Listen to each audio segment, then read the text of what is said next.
This is a horror game podcast. It is meant for mature audiences.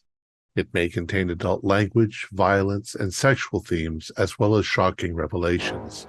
Viewer discretion is advised.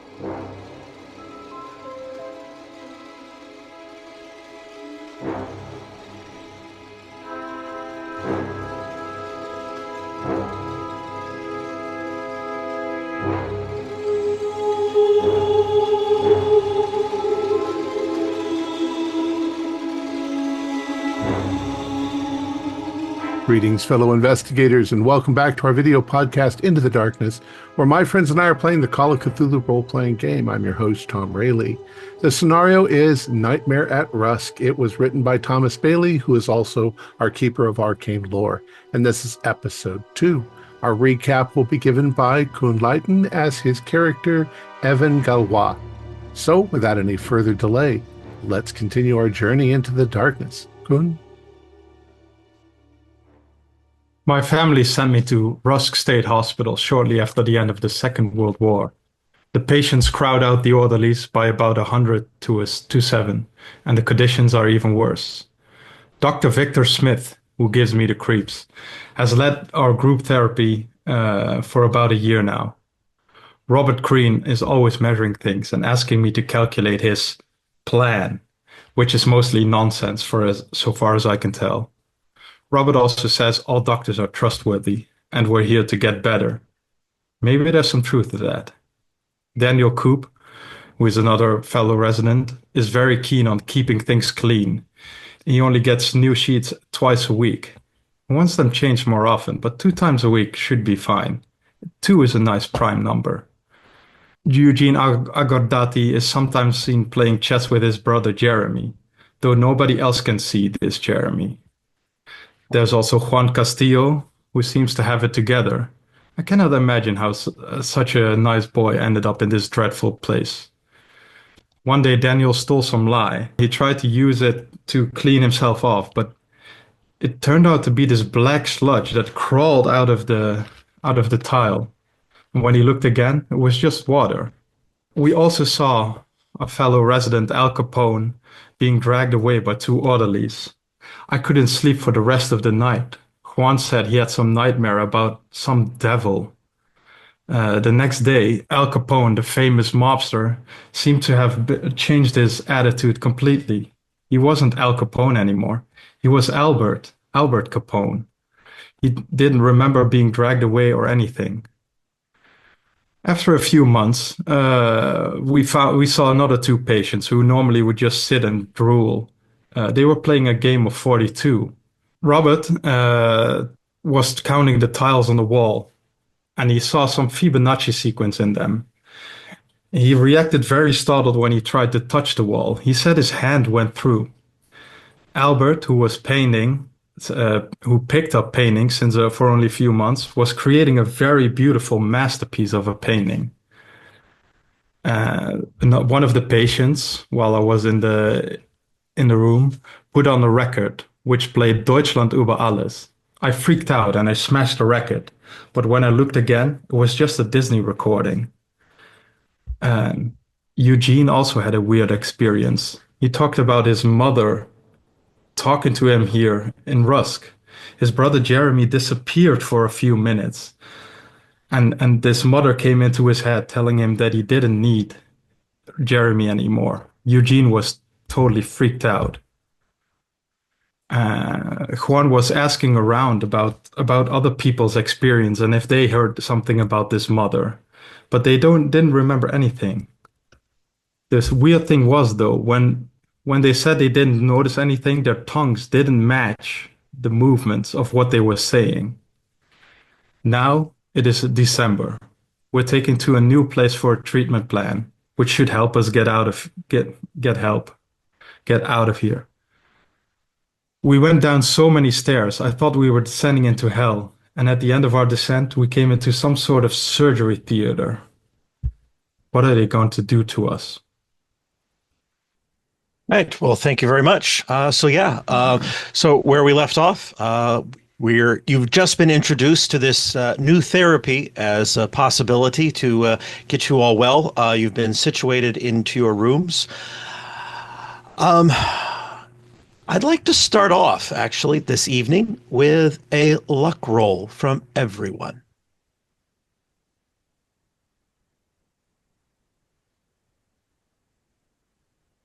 Pass. Failed. Standard success. Standard success. All right. I fail. All right. So I've got Daniel and Eugene having failed that, correct? And Right. I also failed. Oh, Evan also failed. Okay, so Robert and Juan, you both succeeded. All right, Yes. very good. Okay. So, as I said, you've been brought to this new area in order to undergo a new type of treatment, specifically brought here at the request then of Dr. Victor Smith for this purpose.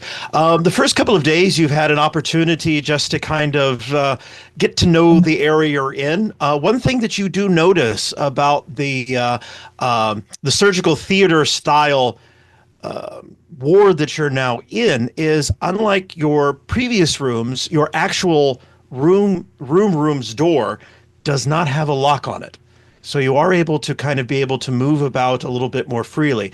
Now, down the hall, that initial hall you came in order to enter into this new area, that one is kept locked. But for the most part, you seem to be kind of being given the opportunity to kind of explore this particular area. As I mentioned last week when you first arrived in, it is set up kind of an old-style surgical theater type of thing. Your rooms are down kind of at the bottom. There are then, of course, a couple of other doors that are kind of up on the spectator area. And over the last couple of days, you have seen Dr. Smith come in and out of there, so that's more than likely his office. There's also another door up there that has some cleaning supplies and those sorts of things in it. There is one door up there that is locked. So you don't quite know what's in there. It's the only door down in this particular area that is locked. But you've been here for a couple of days. Is there anything you'd guys like to do in your new home? You do have shower facilities, you have bathroom facilities, all those sorts of things, but you seem to have a lot more free movement in this area. I will say that Bruce and Liam, the two orderlies that brought you down here, also, unlike before, they do seem to stick around more often. And there does not seem to be anyone that replaces them. So they're here 24/7. For clarification, it's like a surgical theater. So there are spectator seats where other doctors would watch. I mean, In the past, that's where other doctors or students would have been able to watch surgeries. But it's up there in that area, which is probably about maybe 2 meters, 6 feet off the ground, where they start kind of having 4 or 5 rows of seats. It's up in that area that appears to be Dr. Victor Smith's office. There's also this room that seems to have like cleaning supplies and things in it, right. And also this other door that is kept locked. Is there access from where we are to up there? There are stairs on both sides, so you could be able to go up. It's like a theater in that respect. So I think my favorite spot's going to be in a quiet corner up in those. Are there still chairs there? Benches? It's more like tile benches built into the theater itself, because it's easier, frankly, to just spray it down with water and clean it out if it ever gets messy. Sure. And is it circular or octagonal or square? It's about 3/4 of a circle. Okay, so I will get up there into the back row with my back against the wall, and that's where I'm going to spend a lot of my time because it's quiet and it's private and sort of private. Okay. Daniel's been raiding. Oh, sorry. No, go ahead. Daniel's been raiding the closet with the cleaning products and just been cleaning furiously. Is loving it. I mean, this seems great. This is what I wanted. So as long as they don't take it away from me, I'm happy to just scrub everything down. Okay. All right. So Daniel is furiously cleaning. Robert is arithmeticking up in the corner. Evan, what is Evan doing? Is there still a surgery table in the middle of the No, there theater, is, or is the table replaced? Right, the table's been replaced, and there is a little bit of what appears to be a plinth of maybe about a meter, 3 foot in height, and maybe about an equal width in circumference as well. Maybe Almost I'll like a check that stadium. out. Yeah. Yeah. Yeah. Okay. Maybe I'll check it out if it's like a nice circle or not. If everything's Okay. Okay. I think Juan would be. He's going to be basically checking out everything. He wants to check out basically every inch of the area that he's allowed to roam. Okay. Looking for maybe looking for something you can make into an improvised weapon just in case. The night that Al Capone got dragged away and then came back different definitely made an impact on him, especially with the dreams he had. Okay. In terms of like anything that would be kind of like a weapon, like I would just say it's basically like a mop handle, which would be up in the closet that Daniel's been hiding out in. That's my mop. All right. So anything else? So there would be really nothing else there that would be weapon like. I mean, not really, because there just doesn't seem to be anything really in this area now. It makes sense. It makes sense like that, but I'd also like to see who has keys. Like, okay, who all has right, the keys too. All right, there'll be something interesting on that in a minute. But let's see what we'll see what Eugene is up to. Eugene is in his bed. He's talking with Jeremy. He feels safe with him. And after that situation where Jeremy left him for a while, he felt a fear that he's not used to feel. So now he's even more obsessed than before with his brother. So he just spends his time with him. And apart from that, I got a question about the closed door. What material is that door built from? Good question. It's aluminum. Okay.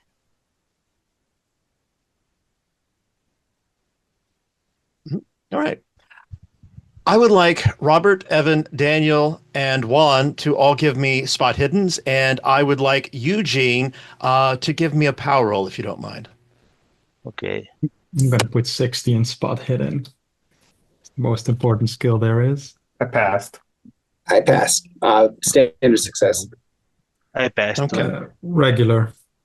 All right. Dan, yours was a regular as well, or was it? Yeah, it was regular. Okay. All right. Thank you. And Eugene, how did your roll go? I passed. You passed. Okay, good. All right. So basically then, everything's kind of goes along as normal. You're just kind of basically seems to be giving opportunities to kind of get settled in. Juan, you were specifically asking about, I think it was Juan, you were asking about keys, right? Both Liam and Bruce, neither of them have a set of keys on them. You're used to them having one of those lanyards, that kind of retracts in and has a set of keys. When they were upstairs with you guys, they had those. They don't have them down here. But like I said earlier, they're with you 24/7 now. They don't seem to go home. So they don't leave the area with us? They stay watching you the entire time you've been here, at least for the last 3 or 4 days that you've been allowed to acclimate to your new wing. And once I realize this, am I able to see who does have keys, who does come in and out, or is there just that door doesn't open anymore? You've not seen that door open up since you guys came down here. As a matter of fact, the only person you do ever see kind of leave, but he doesn't leave through the door you guys came through. He goes into his office, Dr. Smith, but you guys, you'd have free access to go into his office because that door is unlocked. There's no other exit in there. But there have been times he's not been in there when you've gone in. Okay, can I go investigate his office then, or would that be? Would I have to sneak past the two orderlies, or how would that work? They generally try to keep you out of there if he's not in there. So you would know you'd need to have some sort of distraction if you were wanting to go in there, to have someone else occupy their time if you wanted to go in there. I want to help Juan with this because I want to search his office for if he's a Nazi or not. So, okay, so Evan, I have an idea. This is what we're gonna do. I'm gonna go grab the mop away from Robert's closet. Okay, I'm gonna take it. I'm gonna run with it to my room. You're gonna be raising holy hell with it. I'm going to play it off like it was just a joke and like, haha, I'm just messing with them. But while they're doing that, you go in the office and see what you can find. Deal. You took Sounds good. my mop? Hey, you're in the closet, dude. You don't know anything. Well, I think it's Daniel's mop, isn't it? Oh, My mop. It's Daniel's mop? I thought Robert said it was his mop. No. Oh. I've got OCD. He's the crazy. Oh, I'm sorry. Okay, my bad. Yeah, we're going to steal Daniel's mop. And, well, good luck with that. Yeah. I complain that I need more bleach. All right. Well, since you're going to obviously be avoiding Daniel because when you try to steal his mop, I'm sure he's not going to just let you do that. So how about we get between Juan and Daniel an opposed dex roll to see who is more nimble about holding on to the mop and running away. So where does he keep his mop? It's in my cell. Oh, okay. So I go into I go in right after I'm done eating. And I have like some food on my hands that I left. And I kind of walk in and go, "Hey, Daniel, how you doing today?" What are you doing in my room? Oh man, I'm so bored. I got rid of my roommate. I don't need other people in this room. I don't need anyone. Plus, you're filthy. Look at you. I put my hand on his bed. What the heck? And I'm like, oh shoot! And I'm gonna push him out with the end of the mop. Okay. So as soon as he get out, he goes. I grab the mop. Now it's the opposed dex roll. Actually, that sounds more like a strength roll at this point, since you're fighting against him. However, I will give Juan an advantage die because of the fact that you did put a dirty hand onto Daniel's clean sheets. Okay. Well, I just passed with a regular success, so. Okay, so I rolled my first roll was 33. And then I roll another D. I roll the D100 again, right? You rolled the D10 again, yeah.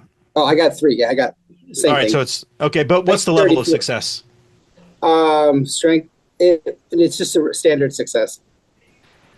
Do you want to spend luck, Juan, in order to make that hard success? Sure. Yeah. Sure. I got a lot of life. All right. Because that's the only way you're going to get the mop out of Daniel's hands. Oh, I'm getting that mop. All right, so I spent 8 points of luck, and now it's a hard success. All right, yeah, you grab grab the mop out of Daniel's hands, and you said you were heading to your room and going to kind of slam the doors so that you can kind of keep it locked in there. Yeah. Okay. Daniel, how do you react to this when Juan takes your mop? I am an ex-soldier with a really good fighting brawl, so I'm charging him. All right.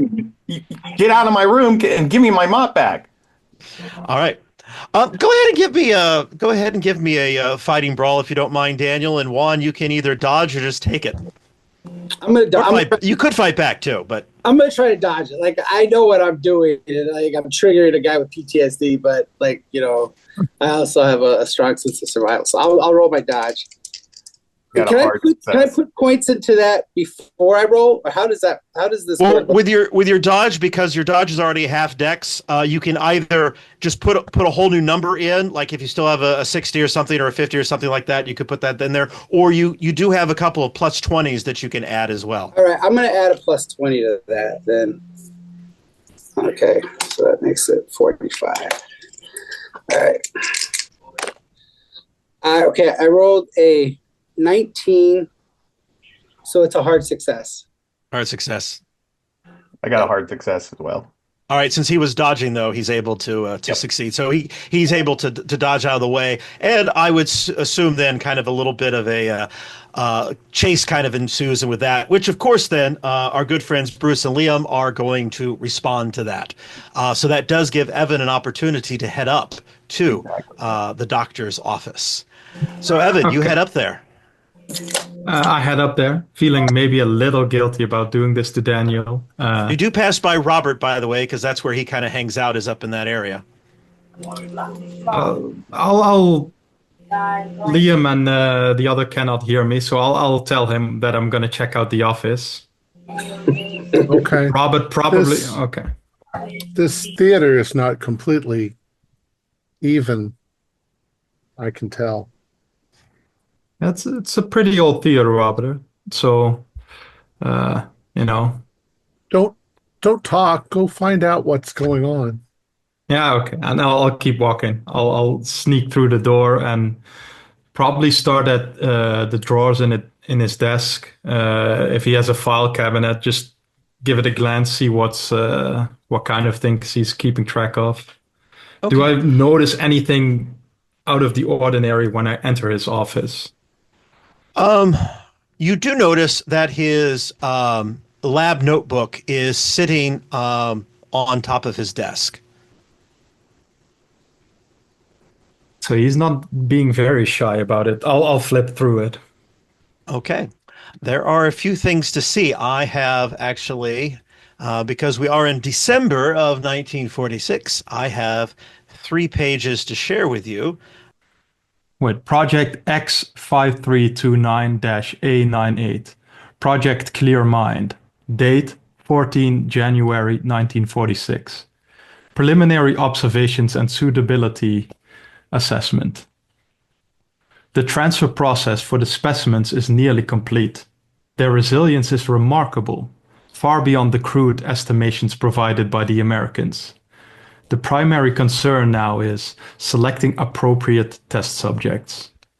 Rusk provides an ample population, but the question remains, are these patients suitable? The line between pathology and pliability is fine. Too much disorder and the experiment fails. Too little and the mind resists. The ideal candidate must be suggestible, yet not entirely lost. Fortunately, I have identified several promising individuals. Implementation will begin next week. If successful, we may finally demonstrate the true potential of directed neuroplasticity. Then the next page, Project X5329-A98, Project Clear Mind. The date 3 May 1946. Preliminary success amid setbacks. Initial trials were discouraging. Host rejection, uncontrollable seizures, cerebral necrosis. The specimens do not bond easily. 6 test subjects lost. Yet progress. One subject, designated P07, has survived implementations without immediate deterioration.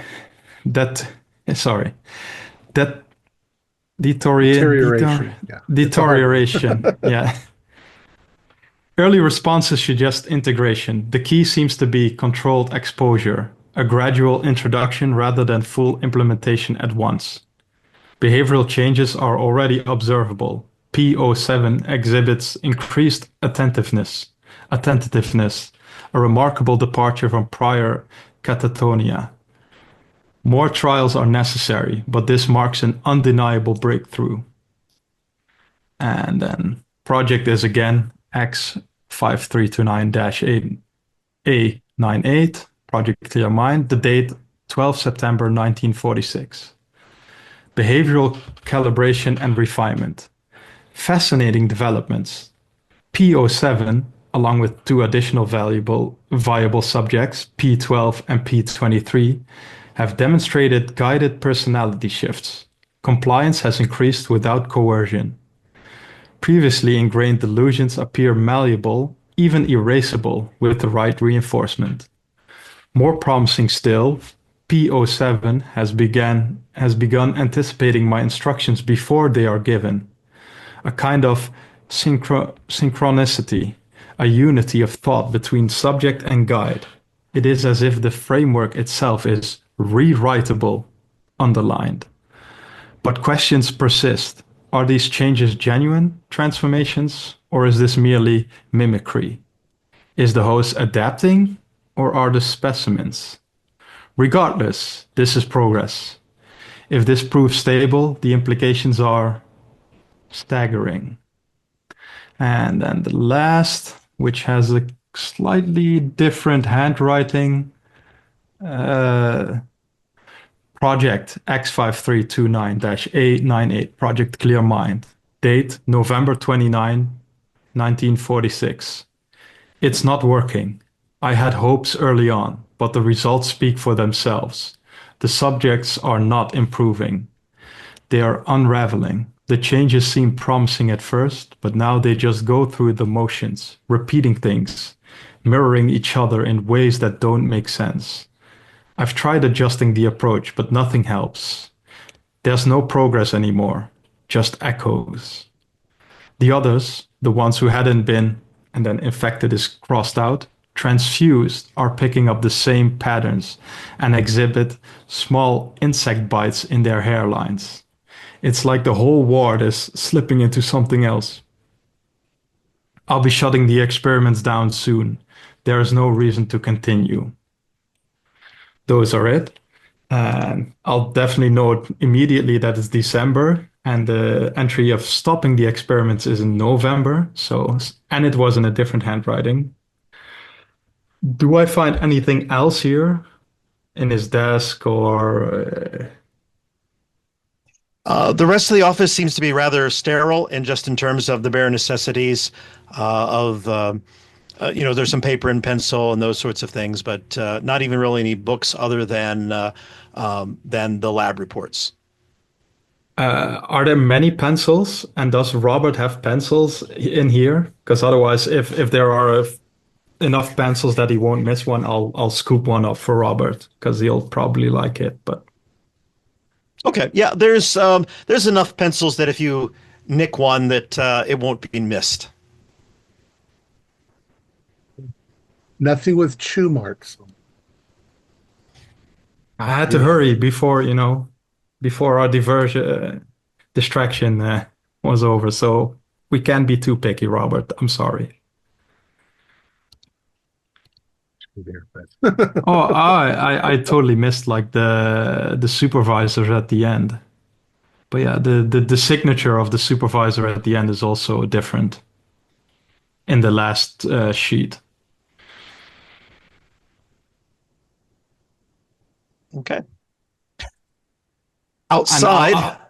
I'm Go ahead, not go ahead, gonna Evan. take it. Yeah, I'm not gonna take it. I'll try to memorize it so I can repeat it, but I'll not take the notebook or anything. Okay. Go ahead. All right. So then, kind of as Evan's kind of finishing up and kind of ducking back out, that's about the time that Daniel and Liam, or excuse me, Bruce and Liam, are able to kind of get the mop away from Juan at that point in order to kind of give it back to Daniel. They do. I'm sorry. I was just bored. This is mind numbing here. Sorry, Daniel. They do give you a sedative, though, Juan, and kind of put you down in your bed. So you're going to be out for a little bit of time. Okay. All right. So Juan is currently sleeping it off, and Daniel's probably going to still be a little bit of agitated for a bit of time. But Evan, yeah, what are you going to do with your newfound information? Uh, tell my fellow residents on the ward about this, if they want to hear at least. But maybe Daniel's a little preoccupied, but I'll still try. Robert is a man of science. He'll want to hear. Thank you. Eugene also. I'll just briefly summarize to them what I've read.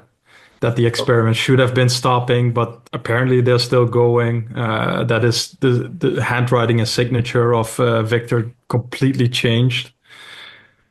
So, do you think one of those was Al Capone? Had to be. And he had two other subjects that were promising. Those were probably what were they The called? guys. Frank and Henry. Frank and Henry. Rick and Henry. I think the dates So- line up. So So they stopped the experiment, but you said there were bugs. Daniel's not going to like that. Bug bites? If we happen to be together, I will be looking in your hairline for any of these weird bug bites. I've got a big hairline. Question is, will you be allowing Daniel to do that, or are you going to like get away? Well, I think the first I'm gonna tell Evan. Look, is there anything in my hairline? do I notice anything? I'll definitely try and look. I'll probably have tried to gather everyone around, except for Juan, who is knocked out.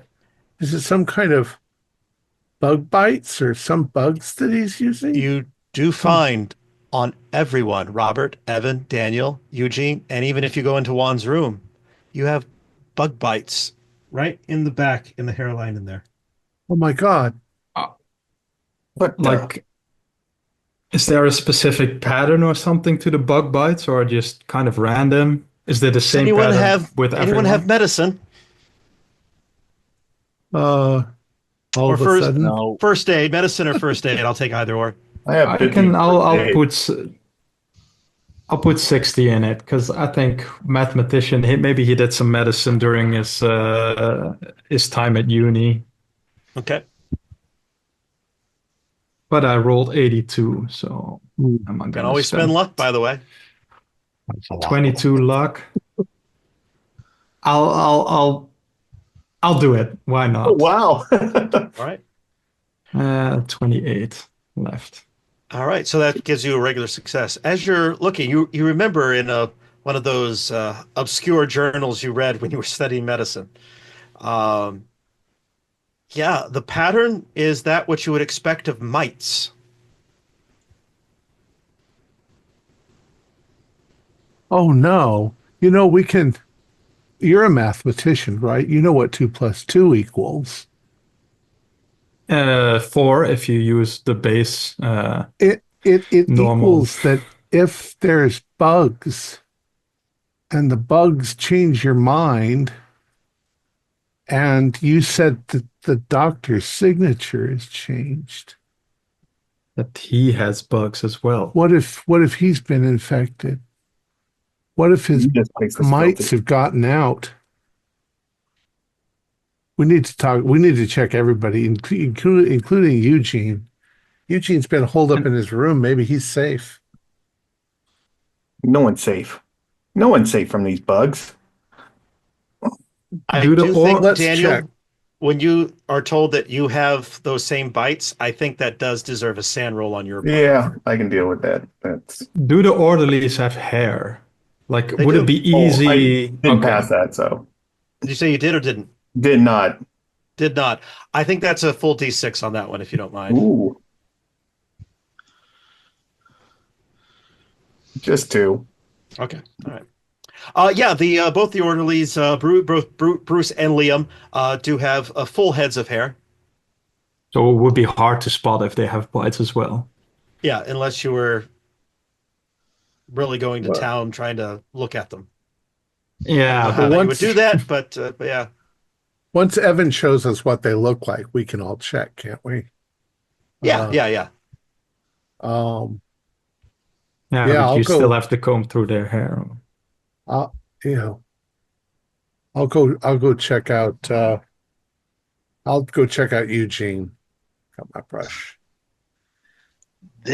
there's something I would like to try during all this time.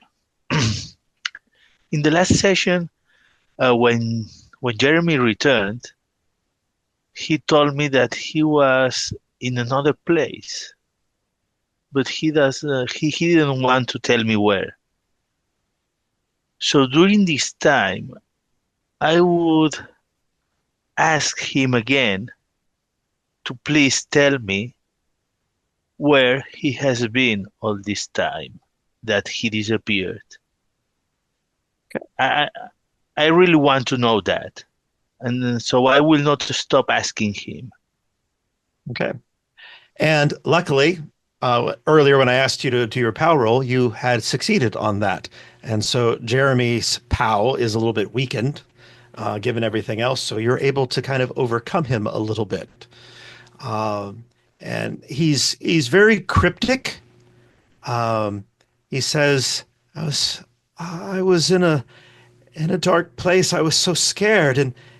And then I saw all of these eyes, and you're not used to ever hearing Jeremy scared or timid in the way that he speaks, because you're used to him taking charge. He's the powerful one, but he is meek and very compliant at this moment. I saw all of these eyes, and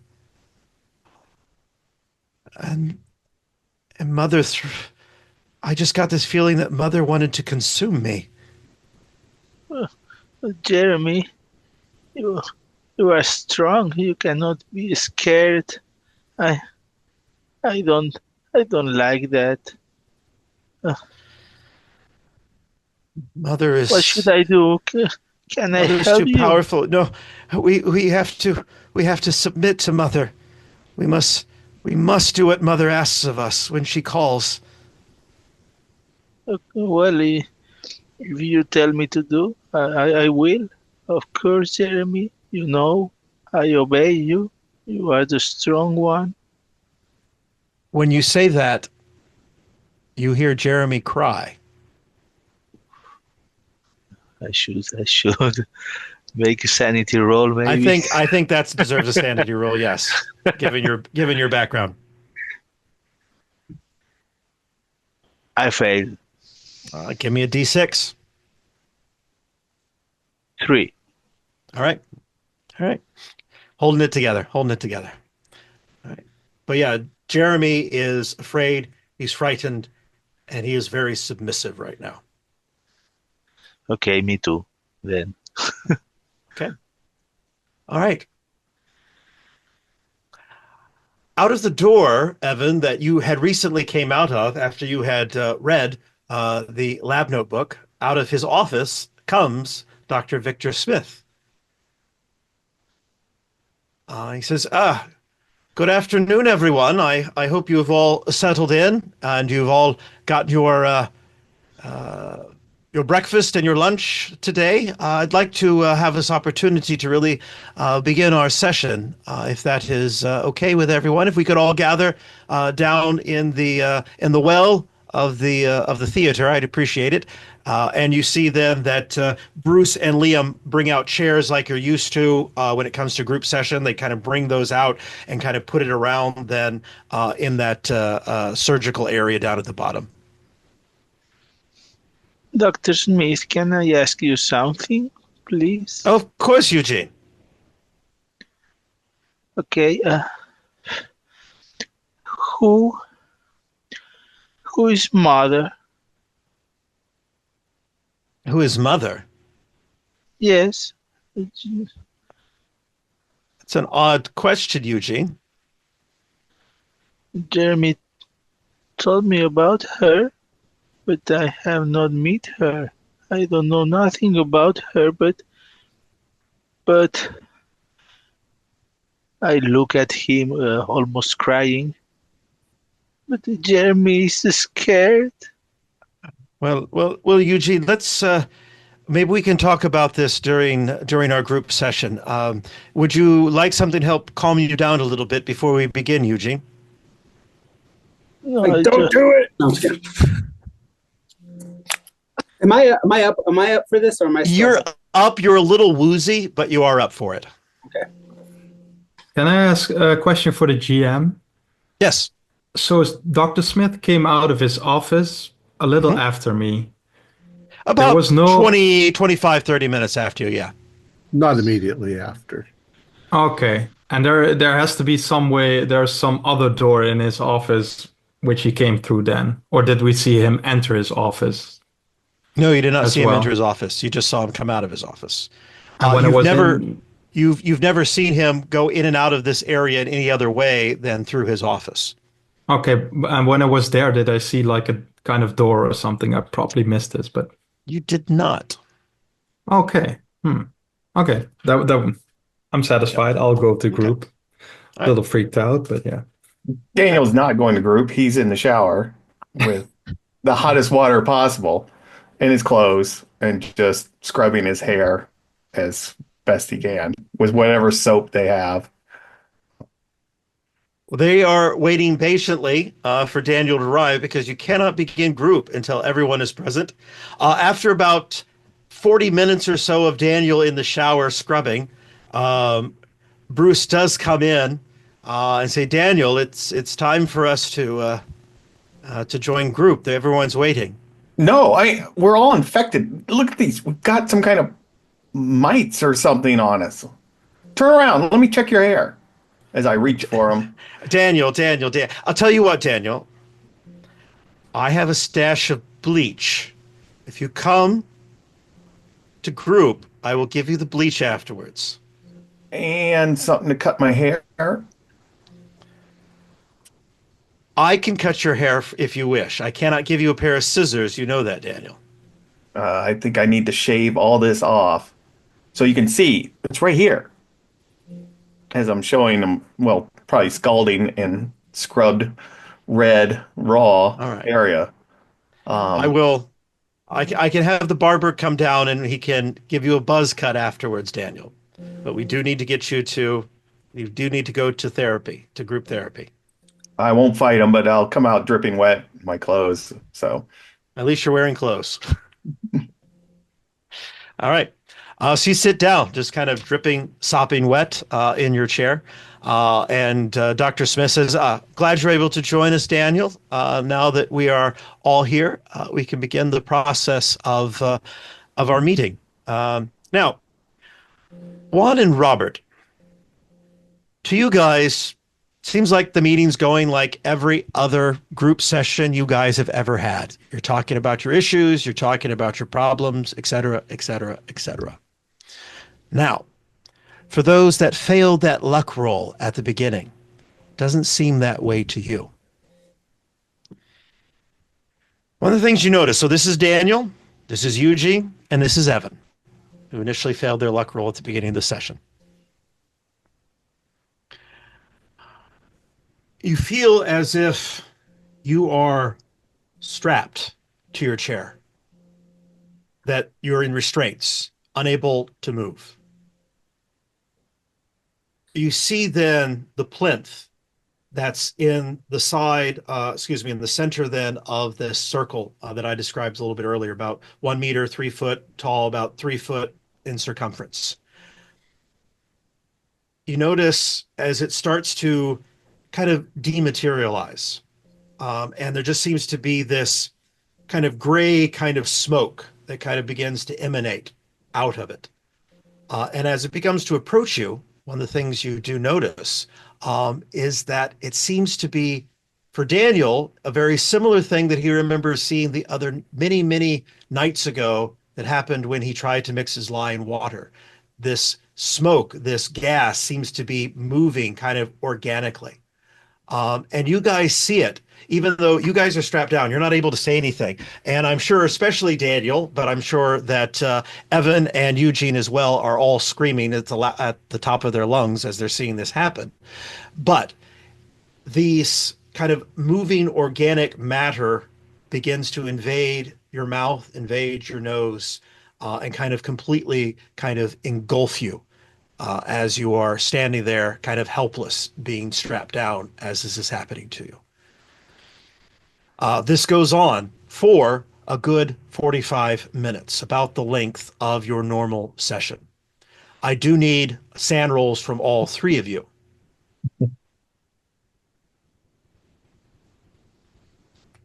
Like somehow Pass. past that. Okay. If you pass, take off 1. If you failed, I do require a D10 on this.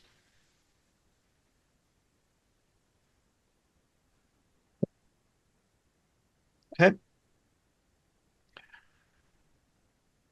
All right. 1. All right.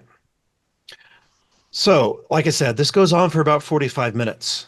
And then after a while, you do feel these creatures that have been crawling all over you for the last 45 minutes do begin to kind of exit, but not as many that went in.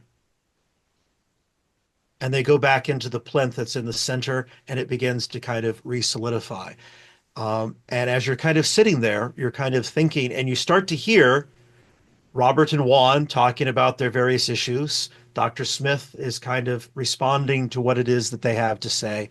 And you notice then, all of a sudden, you're no longer bound to the chairs.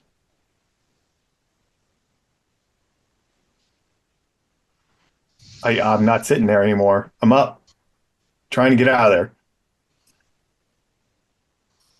What's wrong with Daniel? Dr. Smith looks over and says, Daniel is, yes, Robert's concerned. Is there a problem? I'm just running. No one stops me. There he goes again. Surprised he's not chasing Juan this time. What's wrong with you all? Didn't you just see the living smoke coming out of the middle? What are you talking about? But yeah, I didn't I see was what there. Evan. I was was just trapped saying down. that Didn't you see? Robert's just been measuring things for the last 45 minutes and talking about The toilets, toilets. why they're not round enough. Where have you been? I was here strapped in my chair, and these creatures, they invaded me. Robert I look and over at Juan, Dr. you Smith. I both, think and they're go, still in me. yeah, Robert and Right. Juan, you both remember Evan and Daniel and Eugene participating in your group session, talking Yeah. about their issues. Yeah, Dr. Smith. I think he's Robert, you know we don't like to do that here. sign language. Is there any kind of role I can do to kind of like read the room? I know in Delta Green it's called human,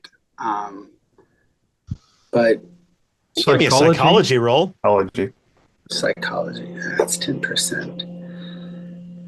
Well, remember, got you can always points. throw it. You can throw a Yeah. number into that. I'm going to put 40 into psychology. Check it out. Right. Oh, 31. Okay. Yeah, Evan, Daniel, and Eugene are, they are 100% convinced that whatever it is that they saw, they believe they saw. I guess I'm more interested in actually Dr. Smith. I'm sorry, I should have made that more clear. Okay. In terms of how he's kind of reacting, Yeah, like is he like maybe pretending like he doesn't know as much as he does, like that kind of thing.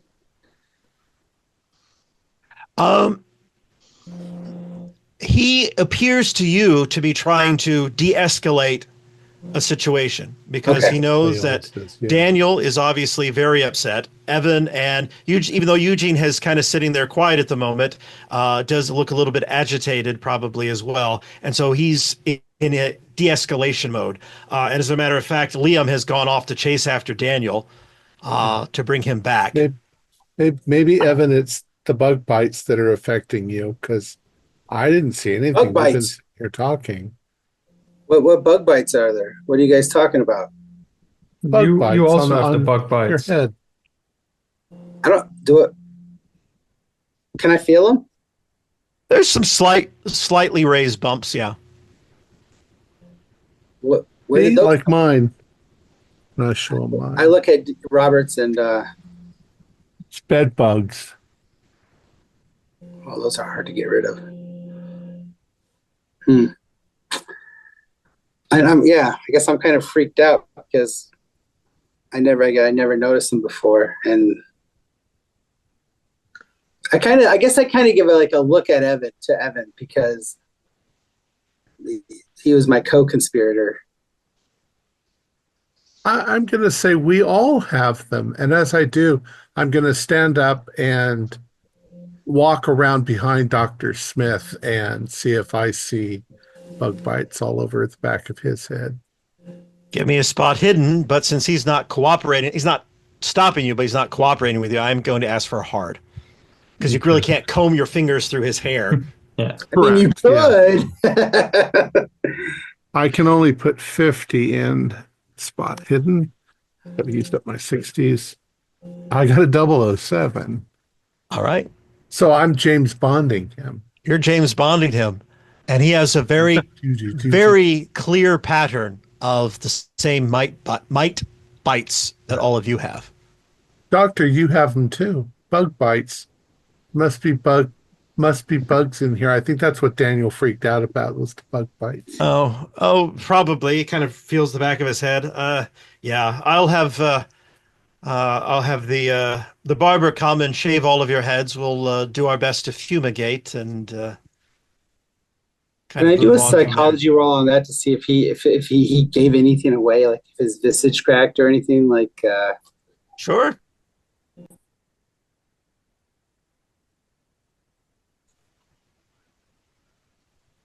I rolled 39 out of for psychology 40, so so it's a regular success. All right, yeah. It just seems like he's without a skip and a beat. He's right on top of it. He seems very clinical in his presentation. Well, I still believe in the doctor that he's trying to help us. So I'm like, Doc, do you think this might have anything to do with those experiments you were doing the last couple of months on experiments on Albert and the other two, Frank and Henry? Robert, you'll be honest with me, right? Absolutely. Have you been reading my journal? I've never been in your office. Which is true. It's true. Never read your journal. Okay. Well, Dr. as you know, you guys are participating in a very special and new therapy. And there have been some other people that have been done through the same therapy, and you've seen the progress that both Albert and Frank and Henry have made. And I am hoping that through our meetings together, like this we've had today, might lead to your betterment. But what will happen with Jeremy? I'm sorry, say that again. Eugene. What will happen with Jeremy? He's scared. I don't like this. I want to leave. Well, you can't leave right now, Eugene.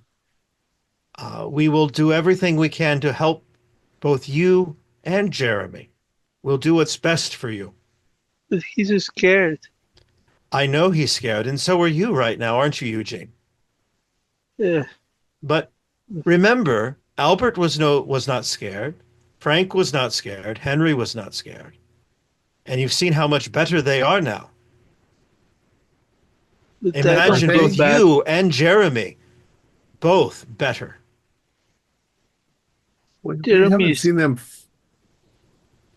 Jeremy's okay. You don't need to do something with him. He don't need your help.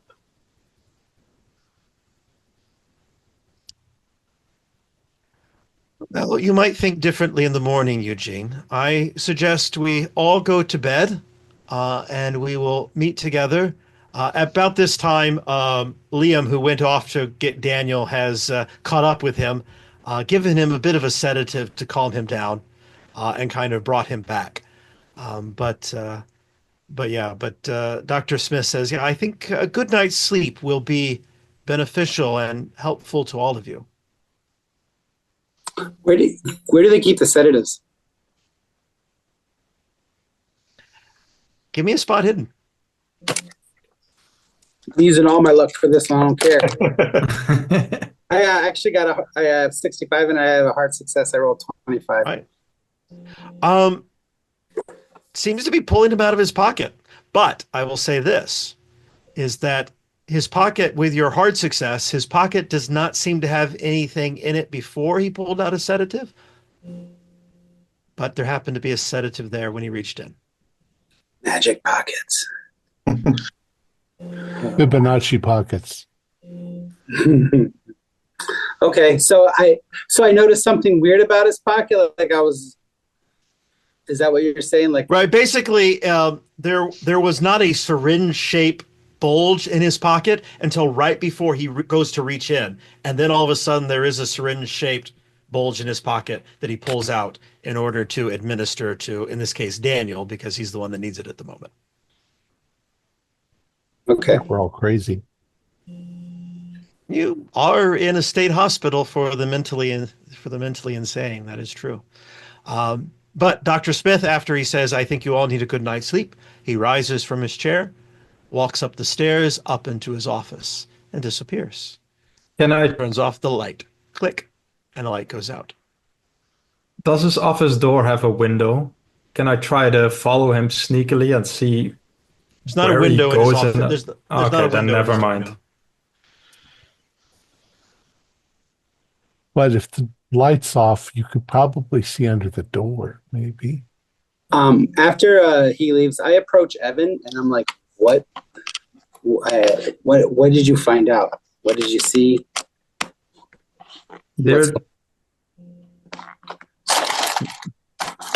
the doctor is doing some weird experiment on us. Like I read his journal and I gave him the what I read. X5329-A98. A9.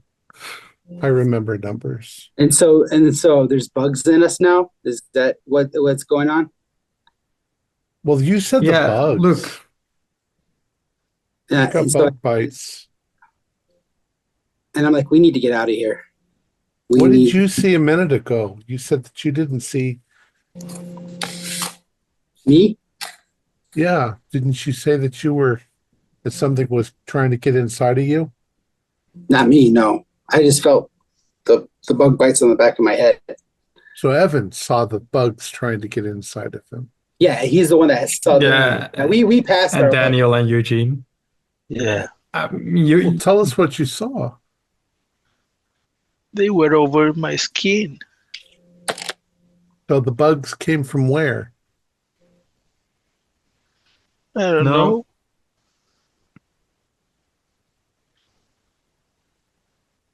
Did I recognize like what was trying to get into my skin or whatever? Like were they bugs I know, only bigger, or were they? They weren't really bigger. It looked to you more like it was a swarm. And so they were just kind of moving more organically. So they're very, very small insects that were working together. That's why what looked like smoke kind of in the beginning, because it's more. Yeah. Where did they come from? It came from there, from the middle of the surgery room. And I point out the circular thing in the middle. Yeah.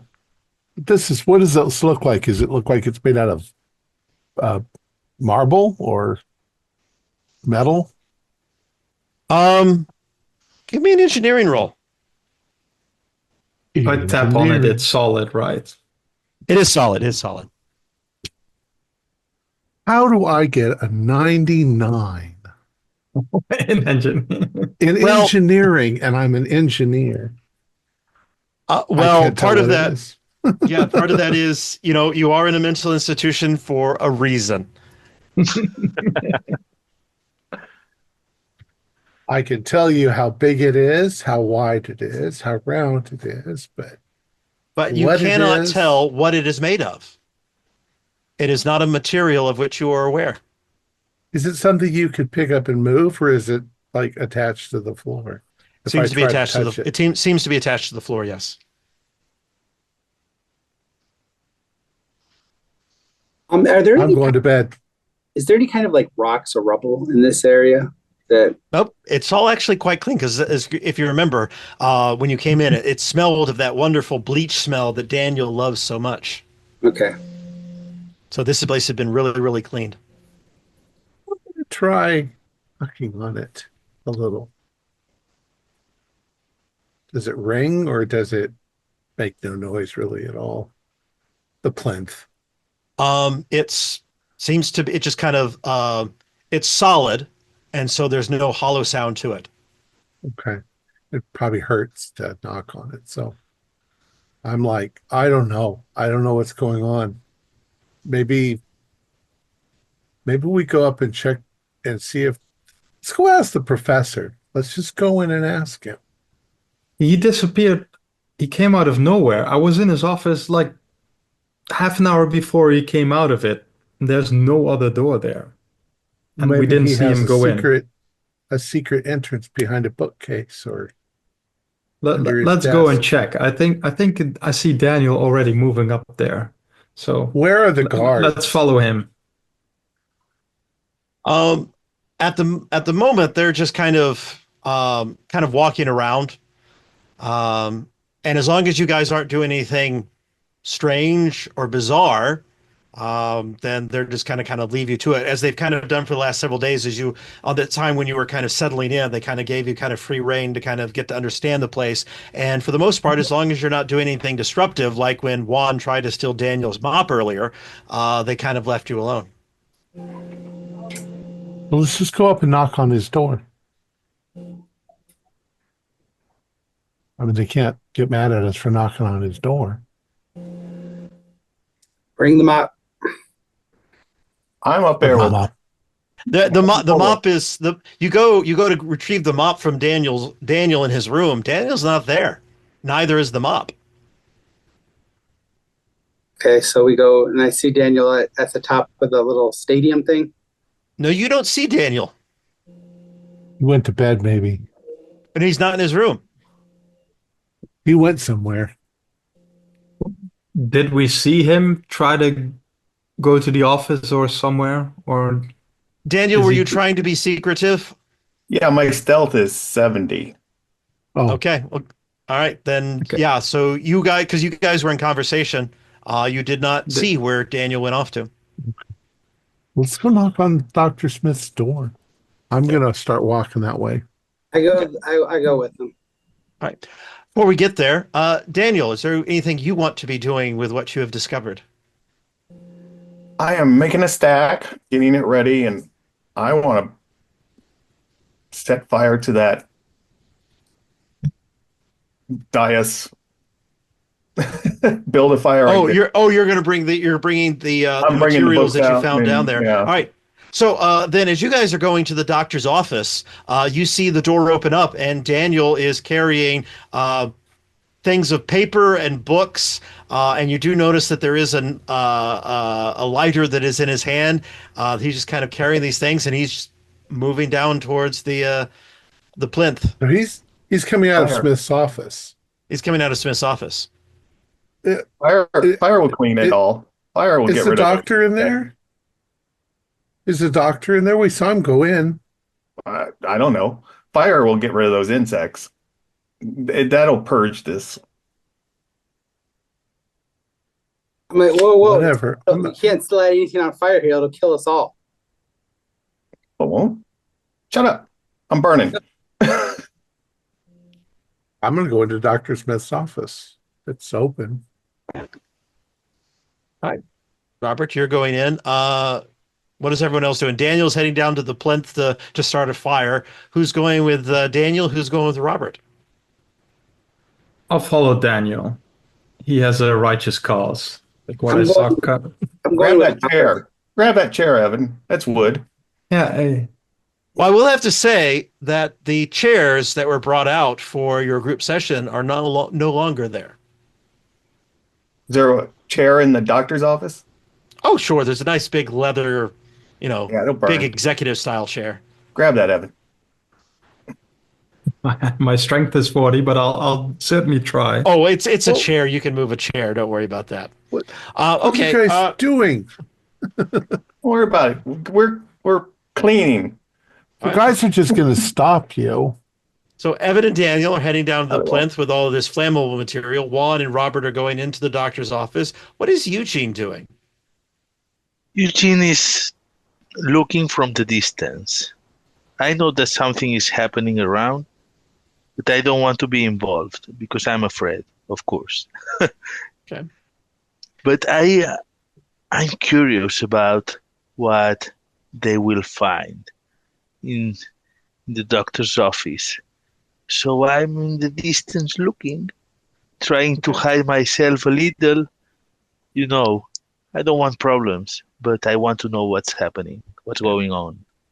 All right. A couple things are going to happen. First off, Evan and Daniel, as you're bringing flammable material down to the center and you start to pile it up like you're going to have a bonfire around this plinth in the middle, that is, Bruce and Liam do start to kind of approach you in terms of, Evan, Daniel, what are you up to? Why have you obviously raided Dr. Smith's office? Well, Dr. Smith asked us if we could help him with something. You don't need to worry about it. We know what we're doing.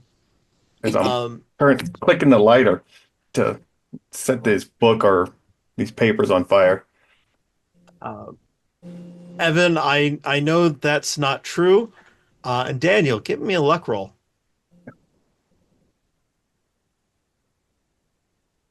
No. Lighter is not lighting. Dude, I'll just For turn reasons. to one of the Bruce or Liam. You got a match? You got a lighter? How about we take all this stuff back up to the doctor's office? It's just this thing's just gonna, explode with bugs again. If we don't burn it down, it's just gonna be, it's just filled with bugs. Well, let me ask Evan, you this. Thom. Let me ask you this, Daniel. You're interested in killing bugs? If I went and got some Borzak and put it around the plinth, would that satisfy you? You're gonna have to have a lot of borax or Borax. I meant to say borax. Borax. We saw a lot of bugs. There was a lot of bugs. We're Okay. covered. I will ice. get enough borax, but can you please put the flammable material away? Still working at the lighter. It is not lighting. It's just she's like click. Even you're noticing that the flint's not even sparking. Push the roll. I can't push the luck. Can't push a lot. All right. So while this discussion is going on, Eugene, Jonathan's voice is fading.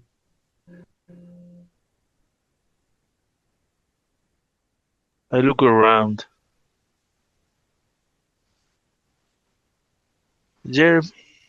Jeremy.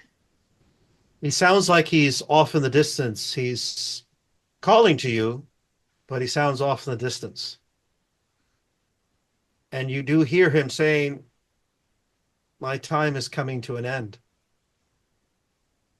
No, please. Don't leave me alone.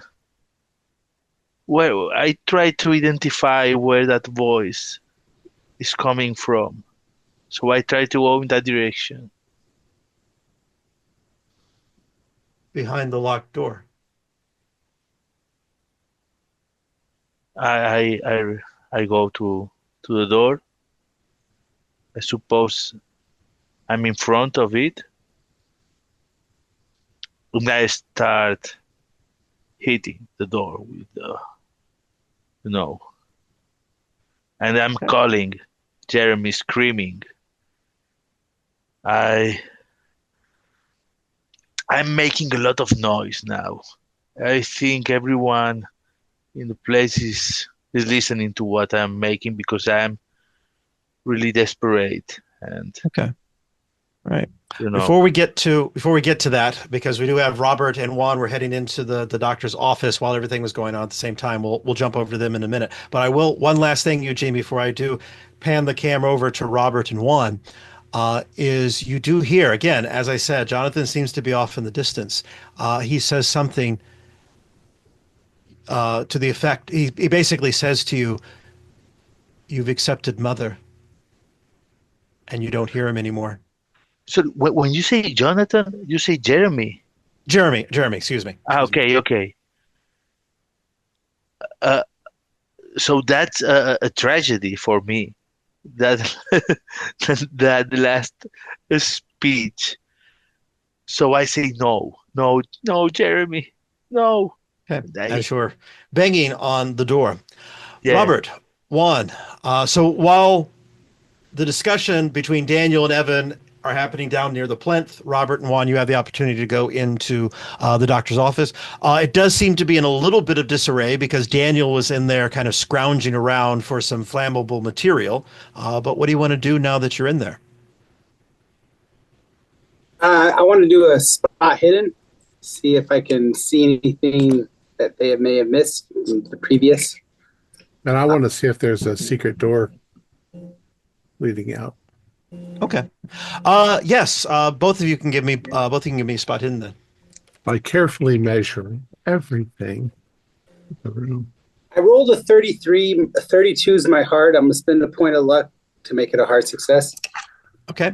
And I'll spend 21 points just to pass. Just to pass. Might All as right. well. Robert, I'll start with Robert. Yeah, you're looking around, specifically looking as you're kind of going around and measuring. And as you're doing that, you're noticing the obsession that you have about measuring things. You're actually skipping over some things as you're measuring. There's some things your mind has just decided it's not important to measure. Okay. That's weird. So I'm skipping them. I notice that I'm skipping them, and I do find that that's odd behavior that perhaps If you find it's odd behavior for you, but you're okay with the fact I'm that you're okay with skipping it. You're okay with it. Huh. So I'm going to stop for a second and look around the room to see if there's anything that I want to obsess over. You're not finding anything you want to obsess over. You're looking around and you're not doing all those mental calculations that you usually do in terms of, oh, I need to find out where the exact center of this room is. I need to find out which wall is longer or shorter than the other. None of those normal things that are constantly in your head calling you to do one or the other, they're not there. Hey, Juan. You run out of stuff to measure? Do you notice anything odd about this desk? And I'm going to take, is there like a little lamp on the desk? Sure. Yeah, one of those with like green lampshade on it. I'm going to grab the lamp and I'm going to move it 2 inches to the side and go, that doesn't bother me. Would I have, well, I do have an 80 intelligence. Would I have, from what I was told from Evan, would I know that maybe this is an issue? Yeah, Robert does not seem to be as OCD as he was. Yeah. And from my interactions with like Al Capone, the two guys playing 42, the notes that Evan told me about, how would I know that, hey, this is an issue? Like that you're like basically out of game, I'm guessing the bugs are advancing on him. Like the mother's pool's becoming stronger. Well, the doctor said they're trying to cure us. Maybe you can give me an int roll if you want. Okay. I rolled. I have an 80 intelligence. I rolled a 51. Would a hard success make a difference? You just need a regular. That's fine. You don't need to spend any luck on this one. Yeah, you're putting things together. Robert seems to be getting cured of whatever it was that was ailed him. That whatever the doctor has done, or maybe it's just the synapses in his brain have rewired themselves. Because as far as you know at this point, Juan, I mean, if you want to believe what Evan and Daniel and Eugene have said, you can. You're more than free to do that. But the only thing you know that Robert's been in is group therapy with you. But he seems to not be exhibiting the classic symptoms that he had been exhibiting even 10 minutes ago. Yeah, the notes like that were saying like they're infected as opposed to so that's transmogrified. Yeah, that's what I'm so I think I'm gonna slap Robert, be like, no, you need to care. You need to measure everything. This is bad. Remember what the note said? This is bad. It didn't. I mean, I didn't like getting slapped by you, dude, but the fact that you didn't slap me on both cheeks didn't bother me at all either. See, that's what I'm saying. This is bad. But maybe the cure is working. Until you die. Remember what the note said? That there's progress, and then Cliff died. Did he? I mean, we haven't seen any of them since we got in here, right? Well, that's what Evan told me. Well, Evan. Yeah, I trust him more than you. And I know Evan. And this is what I'm saying. This is bad. All right, enough of this. Let's keep looking. Juan, you do notice, I will say this, Juan, you do notice, because you did get a hard, it does seem to be underneath the desk, kind of in that little area, where you can you put the chair under that kind of area there. There seems to be a little bit of a trap door. And now that Evan has taken the desk the chair away, you were able to find this trap door. But just as you find it, that's when you hear Eugene basically going apeshit over that door and the loss of Jeremy as he's banging on it. And everyone what the hell's going on. This. You go see. I'm going to check out this trap door. All right. Careful. I'm going to go out, Eugene, and I'm going to go down where Eugene is. Okay. What does Evan and Daniel do when you start hearing Eugene having a fit upstairs? Are the orderlies checking on them, like seeing what the ruckus is? Maybe that gives us an opportunity to. I mean, Bruce, it's not lighting anyway. Well, but they do have some agency. So Bruce is heading up to deal with Eugene, but Liam is keeping an eye on Daniel, who's flicking that lighter. I give Daniel a knowing look. Like, should we try to do it now while one is away? But yeah, the lighter is not lighting, so there was cleaning supplies and chemicals and stuff in a cabinet, right? Mm-hmm. Would I know of a combination of chemicals that like burn that I could start a fire with or something? You can give me a chemistry roll. Oh, I mean, I'm not throw 20 in it. Yeah, I'll put 20 in it. That's still a little believable, because otherwise I study mathematics and medicine but 20 points is fine. 16. You got a 16? Yeah. Wow. Awesome. You would know how then to mix some chemicals that would start a fire? Yeah, sure.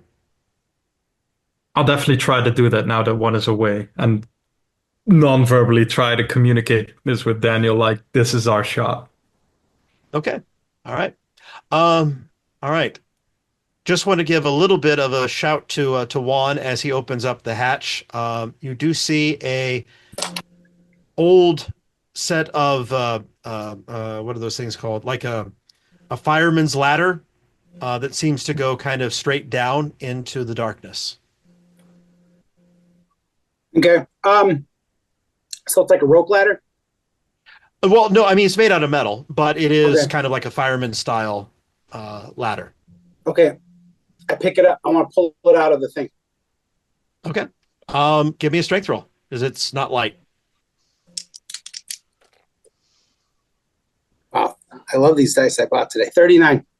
39. All right. You have the strength then, got a regular, so you have the strength then to kind of use a little bit of physics to kind of wedge itself out of there, and you pull it up. As you do, you discover the ladder is about 15 feet in length. Okay. Okay. Hop outside where the racket is going on with Eugene is, well, what is Eugene doing? Eugene is banging on the door, screaming. But when I suppose that I'm able to watch the ones who are coming to me, right? Yeah, you see Robert heading your way, yeah. Okay. So when I see Robert, I ask him for help. Robert, please. Jeremy's behind the closed door. I need your help to beat down the door. We need to go and rescue him. We need to help him. He's scared. Please, Robert, help me, please. Please. You keep going, I'm going to say. Is Bruce on his way up here too? Bruce is heading that direction too, yes. Okay. So I'm going to go slow enough to where Bruce is starting to get there first. But as soon as he does, I'm going to use my measuring tape, throw it over Bruce's neck, and pull him back so that he can't stop Eugene. So he's being pulled back. Okay. All right. Give me a fighting brawl then, if you don't mind. And I will roll an attempt at dodging.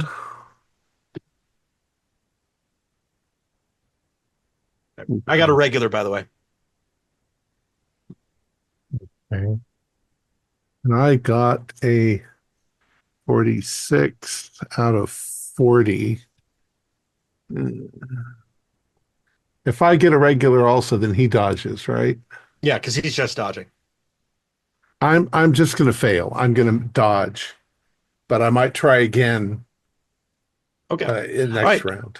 All right, so we've got a little bit of a fight going on upstairs, and it sounds like we're about to have a fight happening downstairs as well. So let us go ahead and, for the sake of everything, get some dex orders of people. Juan is currently, we'll get to Juan in just a second. Robert, what is your dex? 60. 60. All right. Evan, what is yours? 50. 50. All right. Daniel? 80. 80. All right. And Eugene, what is yours? 60. 60. All right. And just so I have it with us with everything else, if Juan decides to join in, Juan, what's yours? 50. 50. Okay. All right, then.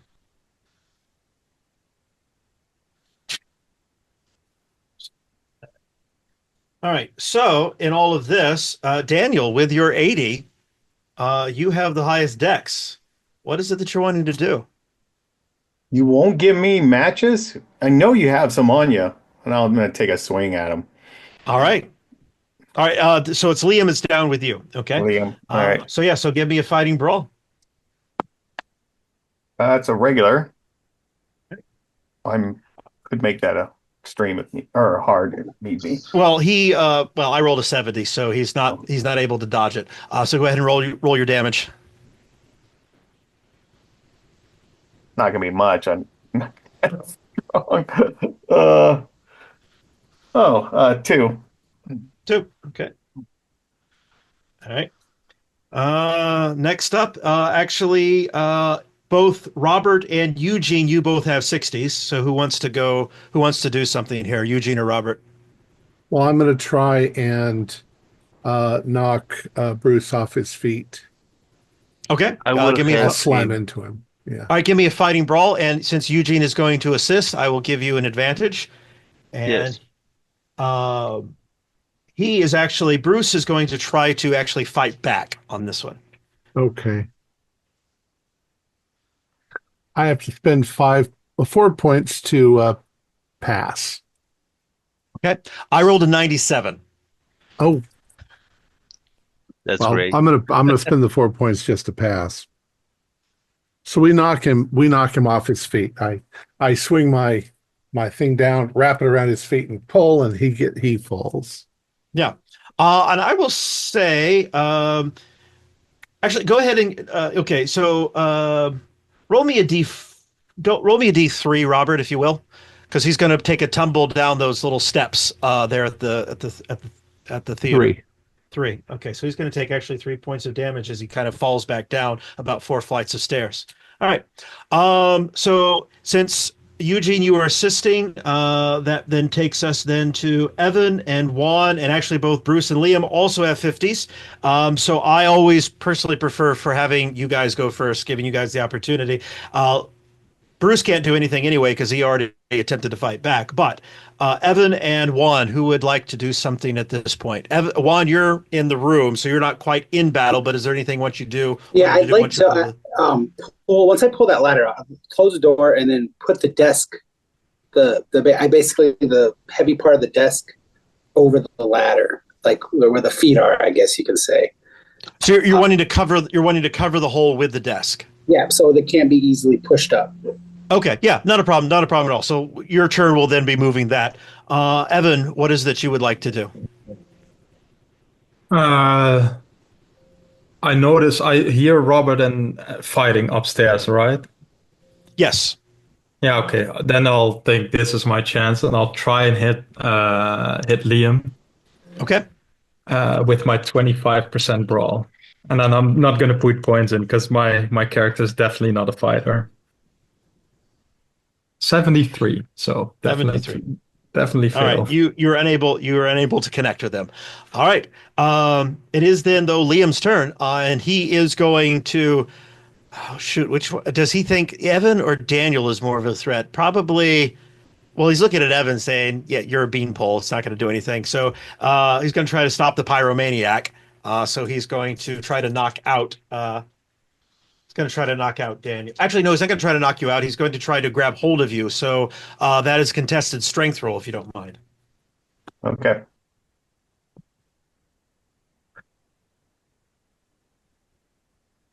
Can I try dodging it first, or Yeah, you can try dodging it. they're both equal? But I got an extreme, so either way.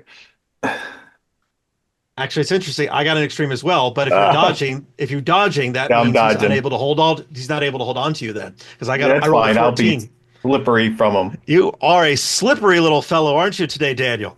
All right. I'm wet. Yeah. You are. That is right. But speaking of which, because of the fact of that, since you were dodging, you have an 80, so you're back at the top of the list. I can see that Evan's got a plan. I'm going to try to pull him out of, distract Liam, what we're fighting. Yeah, you're fighting Liam. Yeah, I'm going to try to turn him in such a way that he doesn't see Evan. Okay. All right. So that will give a bonus die then to Evan when it comes to his turn. Sure, we can do that if he wants. Yep. All right then. Robert and Eugene, what do you guys want to do? You both have 60. I think. Well, I'm going to turn around and grab Eugene and say, "Let's try to bash in the door." I together. just want to beat down the door. I mean, yeah, we got to coordinate. 1, 2, 3. Okay. All right. Who has the better strength? I'm at 60. I'm 50. All right. Robert, give me a strength roll, and you can have a bonus die because of Eugene's help. Okay. I got a 28. So that's a hard. That's a hard. All right. It is an aluminum door, so it's not necessarily, it's not like steel, it's not like wood. Aluminum gives a little bit. So with a hard success, yeah, you and Eugene are able to bust through. And when you do, you find inside there is it looks like another little closet, very similar to the one that's the cleaning closet. What you find in here are some discarded aluminum encased one of the gas things, like you would have something like some sort of gases held inside them. I forget the name off the top of my head. Like oxygen tanks, yeah. But that's not oxygen. They're not green, but they are. That's basically for pressurized gas. What the hell are these? You take a quick look at them, and you do notice Jeremy, it's listed as chlorine. Chlorine. Are they Jeremy, chloroforming us? what do you mean? I don't know nothing about that. But Jeremy was behind the door. He must be here. So I try Well- to find Jeremy in the room. I'm getting Close your mad. eyes and see if he's there. Jeremy, Jeremy, I'll call out to humor the crazy guy. Yeah, you're not hearing Jeremy. He's not here. You do. I will say this. You do hear one again. It sounds like he is way, way off in the distance. You do hear him say, "It's the last thing I can give you," and then you hear him no more. What does it mean? It means something to me? Or It's the last. Well, all he says is, "It's the last thing that I can give you." what's that thing? The last It's words, right, I guess. I tell Robert. These were his last words, I'm afraid. Robert. What? This is poison. This is chlorine gas. The hell is this? No. No. How many containers? You see two containers that are probably maybe, about 4 feet, 5 feet tall. Do I have chemistry? I have physics. So, Oh, while this is happening, though, we do still have a fight going on downstairs. We're at the 50s of both Evan and Juan. What do you guys want to do? You both have 50. Let's do Juan first, because he's Okay. still in the solo in the room. So yeah, once I get that trapdoor covered, get the ladder in, do I see anything in the room that could be used as a blunt object, like maybe a bust, like a head, or heavy books, or anything? Give me a luck roll. Why not?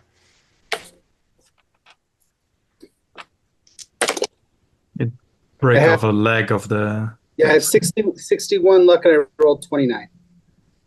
All right. Yeah, you find a good sized bust of oh shoot, I just lost the man's name. Sigmund Freud. You find a nice good sized bust of Sigmund Freud in the Right. office. Okay, I scoop that up, and then I'm gonna run because I hear the fight going on. So my intention is to run towards the fight with this bust. Okay.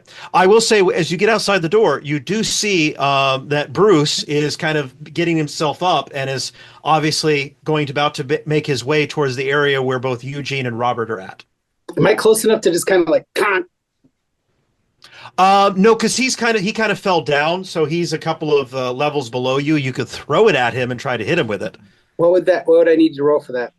That would you should have a what is that? It should have a throw. Yeah, that's skill. Okay.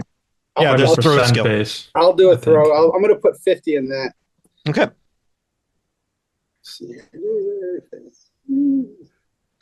All right. This is going to be my big failure. I know. Yeah, 83. You want to spend some luck? ooh, that's That would 33 be- points. Yeah, that'd be 33 points. Yikes. You know what? No, I'm just going to. I missed. All right. You throw and it misses. He's able to kind of duck out. He sees this big bust of Freud heading towards him, so he's able to see it and kind of move out of the way. And then But I'm like, you do give him another option of someone to go after at this point. That is true. All right, so that was Juan. It is Evan's turn. I'll try to do my chemical plan now. Try to go to the chemicals to start a fire. Since Okay. Daniel's keeping him a little preoccupied. All right. Yeah, Is you that head up Dex to. or You're just kind of running over there, so you're just kind of leaving the scene at the moment, so you don't really need to roll anything. You kind of roll up there. You do get up there, and because of your roll earlier in chemistry, you do find a couple of chemicals that would be able to start a fire up there. However, you did leave then Bruce alone with Daniel. So that's the plan. Right. But it is now, we have both Bruce and Liam's turn. No, excuse me. It's Liam that's down with Daniel. So I'll go with Liam first. So Liam is going to attempt to, again, try to subdue Daniel. So if you want to resist, you can do a strength roll as he's trying to tackle you down. Oh, well, if I can, I'll keep with my dodge. Okay. Or you can fight back. Can fight back, but I'm just, Yeah, I'm keeping distracted for a while. Oh, I got another. I got a 13. 13. I can if I need to, I'll spend a point to make that an extreme. Do you want it to be an extreme or do you want it to be a hard? Depends on what he's rolling, I guess. I'll spend the point of luck. I can spend the point of luck. All right. I had a regular success, so but yeah. So your yeah, extreme does beat his around. regular. So you are dancing around. He is not able to get his hold on you, but it is Bruce's turn. Bruce does see this discarded bust of Sigmund Freud, and will pick it up, and he will. Let's see, who is he going to throw it after? Well, actually, Robert and Eugene are in the closet at the moment, so the only person he actually sees is Juan, so he's going to throw it at Juan. So, Juan, do you wish to dodge? So he's going to be throwing it up, right? Yeah, he's throwing it up. And it's a butt, You have the high ground. I have the high ground, so I'm like, how far can you throw a big heavy stone up? It depends on how I roll with a disadvantage. I'm gonna try my luck. I'm gonna be like, well, who does this guy think he is? All right. All right. I failed, so it doesn't really matter a whole lot. I just shake my head. I just kind of like, no. I'm trying to taunt him. Like I'm trying to get him to come to me. So that is the. All right. We are back at the top of the round, and we're back with Daniel. As Liam is trying to pin you down, Daniel, but he has been unsuccessful over 2 rounds. I'm going to take another swing at him. What the heck? All right. Oh, that's a 16. So. All right. Well, I rolled a 93 in my attempt to dodge. All right. So I'll pop him in the face with another 2 points. Another 2. All right. Yeah, you're just pop, pop, pop, pop, pop, whittling him down bit by bit. All right. Then we're Robert and Eugene. What are you guys doing in that closet of yours? Oh, there's nothing else in here. There's no keys hanging on the wall or anything. There's just those canisters of chlorine gas. I'll step out and say, there's just canisters of chlorine gas in here. I don't know why, and I'll see what Robert's doing with. Juan is doing with Bruce, and the hell. You got Robert and you've got Juan and Bruce fighting. You've got Liam and Daniel fighting. I think I'm closest to Juan though. Juan and Bruce.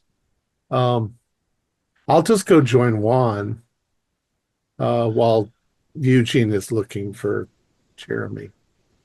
No, but Eugene now is looking for something, for someone to hit, because someone has killed Jeremy. Jeremy has not just died. And we have the enemy here. So Eugene will be strong enough to fight for revenge. Okay. So I don't know who is closer to me from. Well, at this point, Robert went to go hang out with Juan, so probably the closest person to you would be Bruce.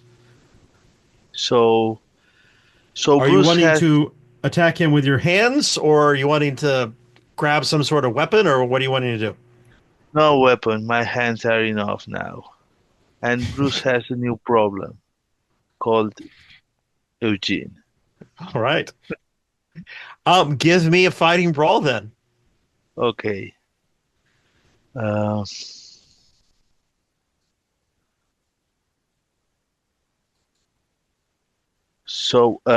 succeed.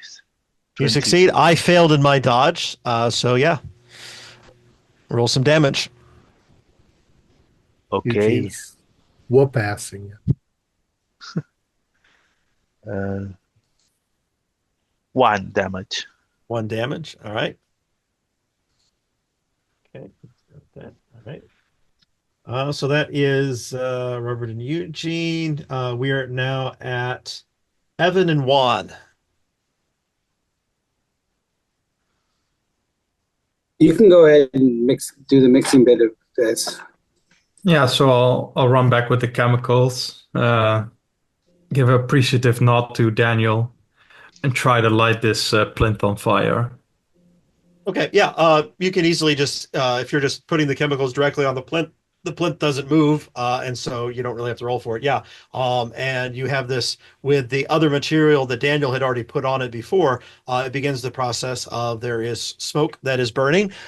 Because it is a chemical fire, there are also caustic fumes that are now beginning to fill up in this particular room. All right. We need to get I'll out try of to here. move his way. Yeah. The Okay. doors are locked, though. Is there any other way out? Any secret holes in the floor with ladders? What do you say? Speaking of which, Juan, it is your turn. All right, so I like shake my head as soon as I see them light that fire. Like, how much of Sigmund Freud is left? I would say about half the bust is left. Okay, so I'm gonna pick it up and wait. Is Eugene attacking the my target, or is he? Eugene is yes, he's going Rambo on Bruce. Okay, I'm gonna pick up the Sigmund Freud. I'm gonna keep that with me, but then I'm gonna shout out to everybody to the office. We got to get out of here, and I'm gonna run towards the office. Where do we go? Oh, yeah. Okay. That's right. I did see the trap door. Yeah. So Yeah, you did see the trapdoor. You just didn't there's know a trap that door in the office. you didn't know that he put a desk on top of it, but yes. Or There's pulled a the trap door ladder in the out of it. office. Yeah. Yeah. Okay.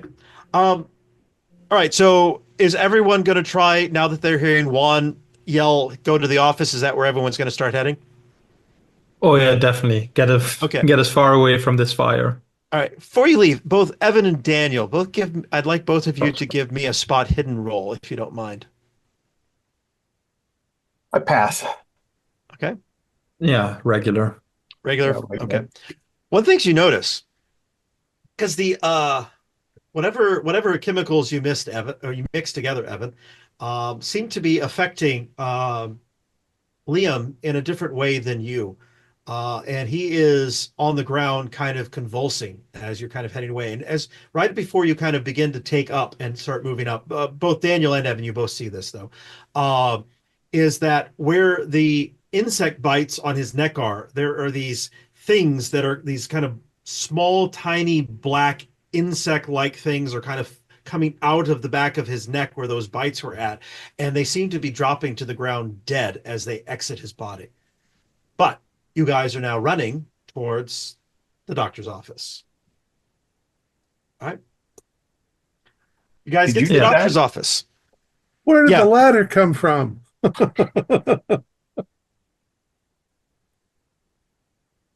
So you guys get to the office. You don't know, Liam is kind of doing his own thing at the moment, but Bruce is also moving towards the doctor's office as well. Is there anything you guys want to do?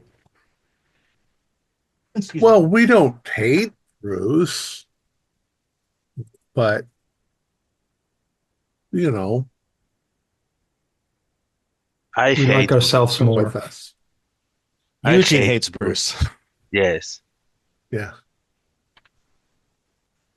We'll close the door behind us when we go in in the doctor's office and push the desk up against it. Who all saw Liam? That was Evan and Daniel were the ones that saw the things coming out of the back of Liam and dying. Okay. So can we all get into the office before Bruce gets there? You can if you want to. I'll allow that. Yeah. And then we'll close the door and push the desk up against it. There's a trap door. Yeah. Oh, okay. That's where the doctor got in and out. Well, there may be a way out. Let's go. Let's get out of here. Yeah. I'm just. I mean, this is kind of meta, but would Daniel be like, you just saw someone get cleansed, right? So, yeah. Would you share that, or I mean, what? No. He doesn't know what he saw. Yeah. By the way, do I need to roll for sanity for killing that guy? Because I'm more of a desk guy. Yeah, you can give me a sand roll.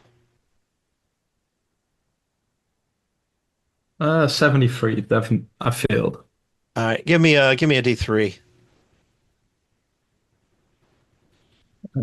5, 2, and 3. Okay.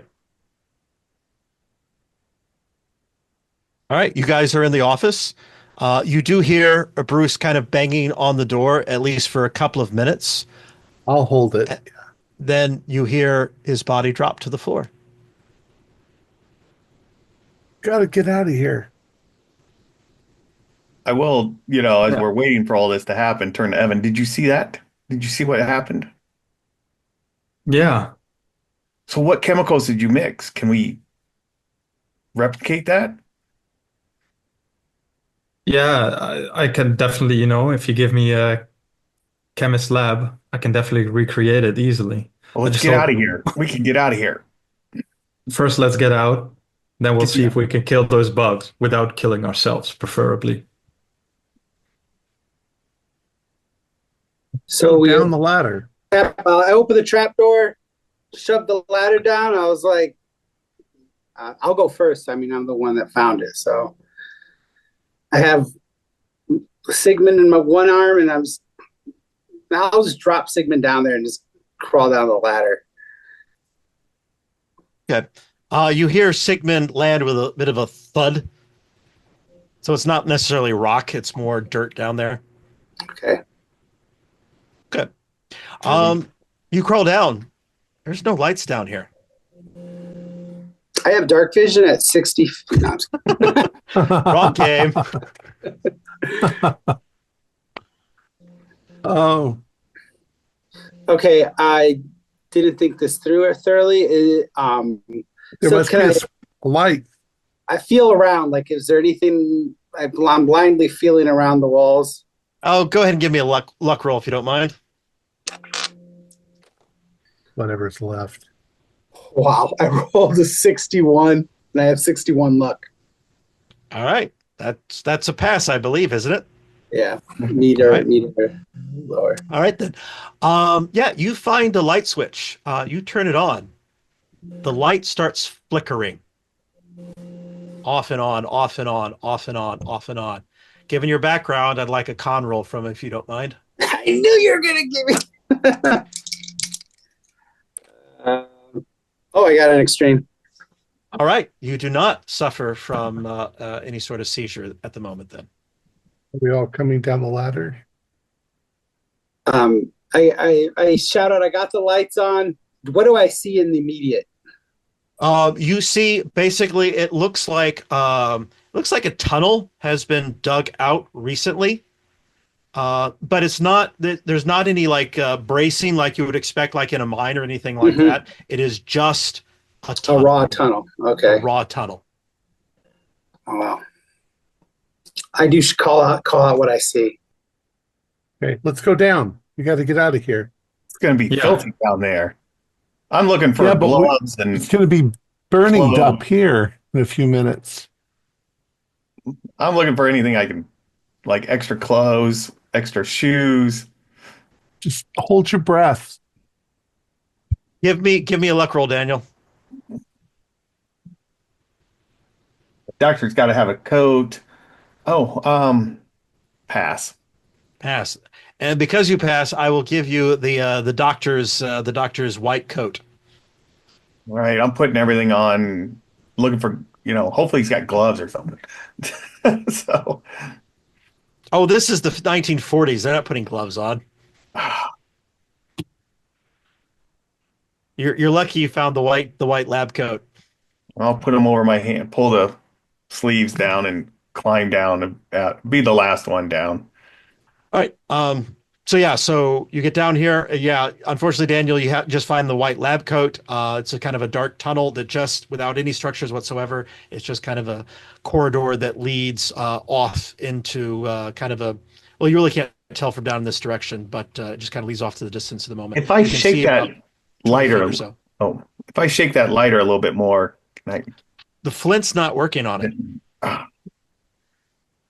Well, let's go down the tunnel. Maybe it comes out near the river or something. Do we see any light? There's just these flickering light bulbs every 30 feet or so. Okay, so it is lit all the way. Okay. Is it sloping up, down? Is it just Seems to kind be of going going level. Seems to be going level. level? Because we were already like pretty far down in Rusk. Yeah, so probably we'll about 3 stories down.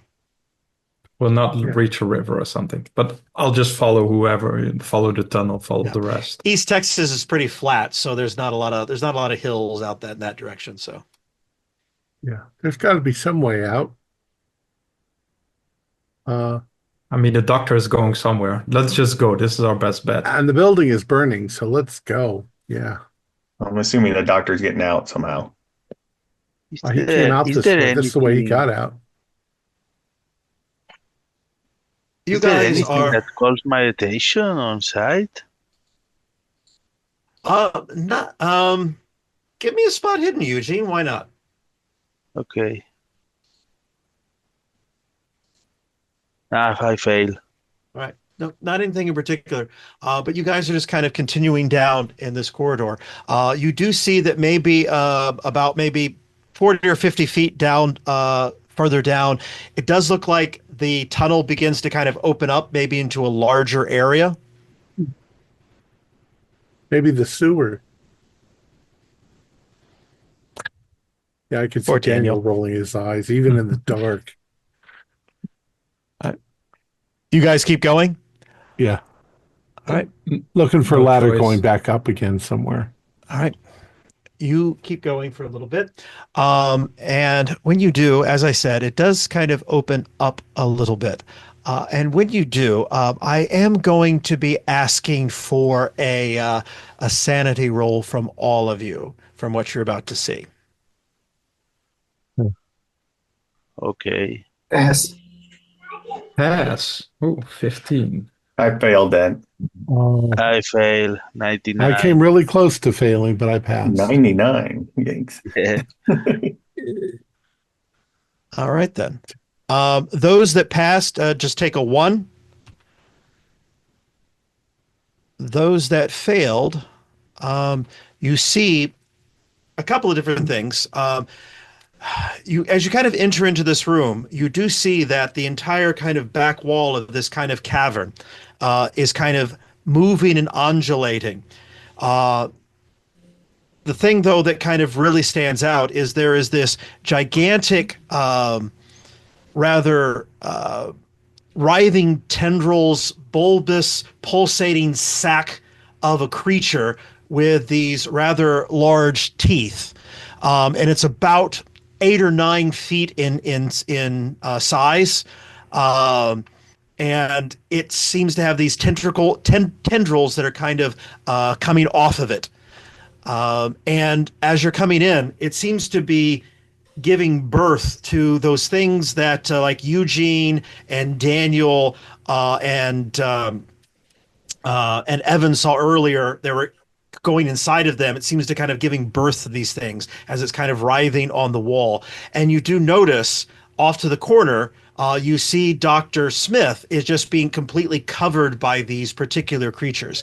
You also see off in another corner, there are several former patients that you remember that were listed as dead, are basically seeming to be the food of these creatures, as you see just kind of bits and flesh of them, bits and pieces of them kind of being consumed by some of these swarms that's over on the other side.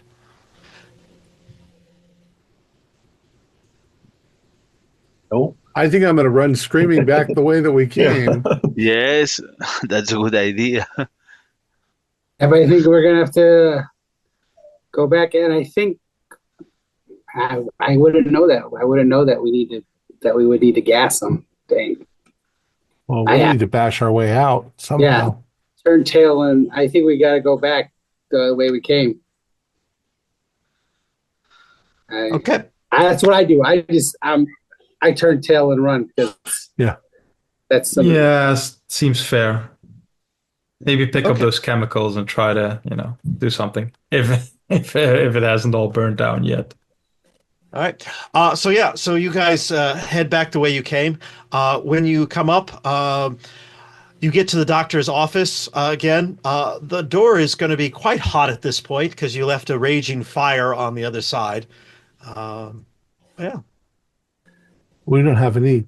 And the door to get in here that we originally came through, it's locked. You have to go through it's locked, and you have to go through the surgical theater in order to get there. So would the chemicals would still have made its way into the chemical that the fumes would still have been made. Fumes. Right? You guys do? Yes, it would. So you guys do, as soon as you get up to the doctor's office, you would start coughing a little bit. Yeah. Is the door leading upstairs, is that wood or is that also aluminum? No, this one's made out of wood. Well, I'm going to grab one of the canisters of chlorine, which I assume are fairly heavy. Well, you'd have to go outside the doctor's office where the fire is at. But is there a way to hug the wall or stay close where, cover my mouth so that I'm not breathing in so much? Or I need something to bash that door down to get out. A hand signal to. I'm willing to run around the fire. Okay, I see what you're doing. Okay, so yeah, if you open up the doctor's door, you're going to see a bit of a raging inferno outside. There is a lot of oppressive heat that's going on. There's also the toxic fumes that are there. And so you can attempt to kind of make it over to the side where the closet is that had the canisters. Certainly you can. However, by doing that, you are going to be ingesting some of the toxic fumes when you do that. So as you go over there, roll me a D10 if you don't mind, Robert. D10. 6. 6. All right, take 6 off your constitution then. As you're breathing in these toxic fumes. Oh. Okay. But you're able to get over there. So I'm going to try to grab something, one of these tanks that's heavy, and then make my way down to that door and start bashing on it to try to open it. Okay. All right. It'll take you a little while to get over there. And for each round that you're in the smoke, you're going to be losing a D10 of your constitution. Is Bruce's body there by the door? Yeah. Yes, Bruce's body is by the door. Yeah, somebody grab that and pull that in. Maybe he's got keys. Okay. I'll try and drag him in. All right. Robert, go ahead and roll me a D4 if you don't mind.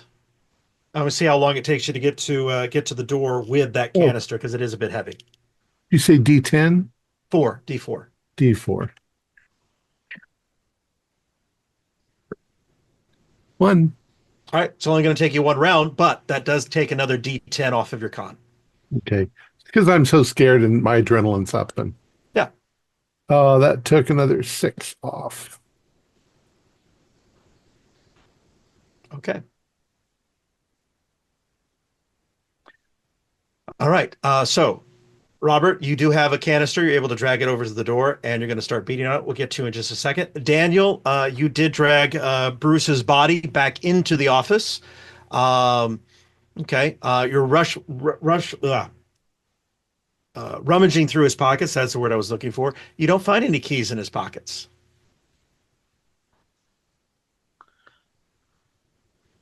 And what about in the office?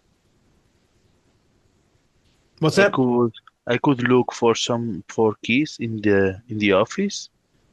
Maybe somewhere we can find one that we could use. Okay. Yeah, you can spend some time rummaging through the office, but you're not going to find any keys in here. Okay. Yeah. I'll take off Bruce's shirt and rip it into shreds and for us to tie around our mouths. Okay. Okay. Robert, give me a POW roll if you don't mind. I got it's a 19 out of 50. So hard. Okay. Good. All right. So yeah, you're actually starting to get back into your OCD ways as you start feeling these bugs begin to fall out of the back of your hairline as they're being consumed or killed by the fumes that you're standing in. And you're going back into OCD mode. Okay. So now I'm not just bashing, I'm bashing rhythmically and in time to my heartbeat, which is yeah. Okay. All right. All right. So yeah. Give me a strength roll while you're at it, Robert, to see how well you're doing with that. Haven't heard from Juan. Juan, what are you up to? I think Juan's gonna, after he gets the wrap around from Evan, I think he's gonna run and try to help Robert because he doesn't want. There's no way in hell he's going back in that tunnel willingly. Okay. All right. Then in that case, are you going to get another one of the canisters? No, I'm just gonna run straight to the door. Okay. Give me a D2.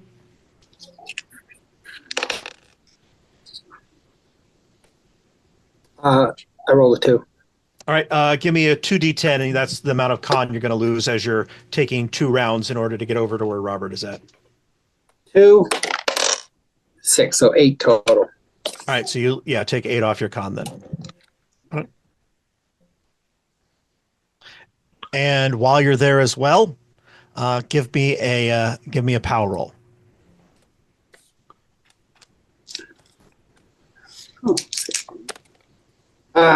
I rolled a 32 and I have 60. Would it help to make it a hard success for 2 luck?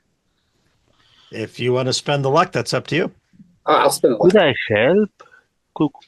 Could I help them? Were you staying with Daniel and Evan, or were you going with Juan and Robert? With Robert. Okay then. I'll need a D2 for you as well to see about the amount of time it takes you to get down to over them, and then whatever that number is, it'll be that D10s for con loss.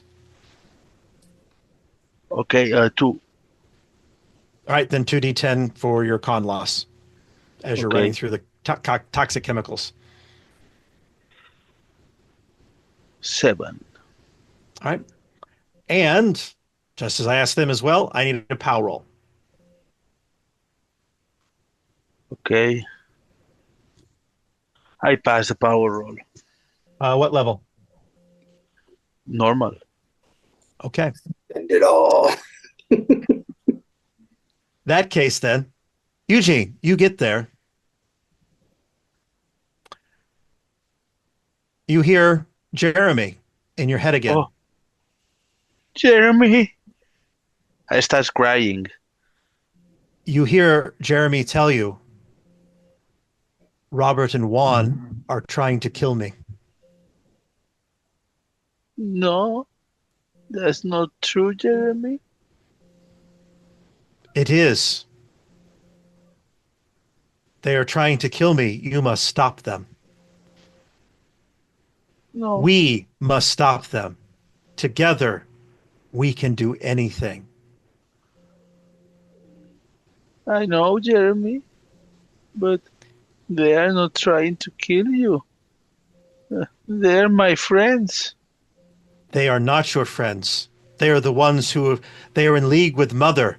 You must stop them, or I will be gone forever and you will never hear me again. No, no. I should. I think I will roll for power, and we'll That's see. the POW you already lost. Ah, okay. Okay, I'm sorry. That's why Jeremy came back. Okay. Then, how far are them from the fire? Fire's kind of back over here. The fires down the hallway from them, but you guys are in the smoke of the chemicals. So it is a little hard to see. And they left before Evan gave them strips of Bruce's shirt. I got the strip before I left. And I'm just using my shirt. Well, which doesn't really do anything. It's not like a piece of cloth helps much in terms of keeping chemicals out of your lungs. But it's placebo. It's for the mind. If there's chlorine in that, then our lungs are being burned as well. So I will try burns. to break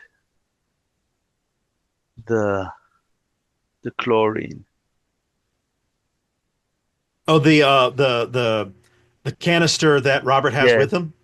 Yes. I'm gonna yank it out of my hand. I will try to push him all right. For it to fall down. Give me opposing strength rolls. Well, I'm not resisting because I have no idea he's about to do that anyway, but I got a 61. All right. Which is a failure. 46, I succeed.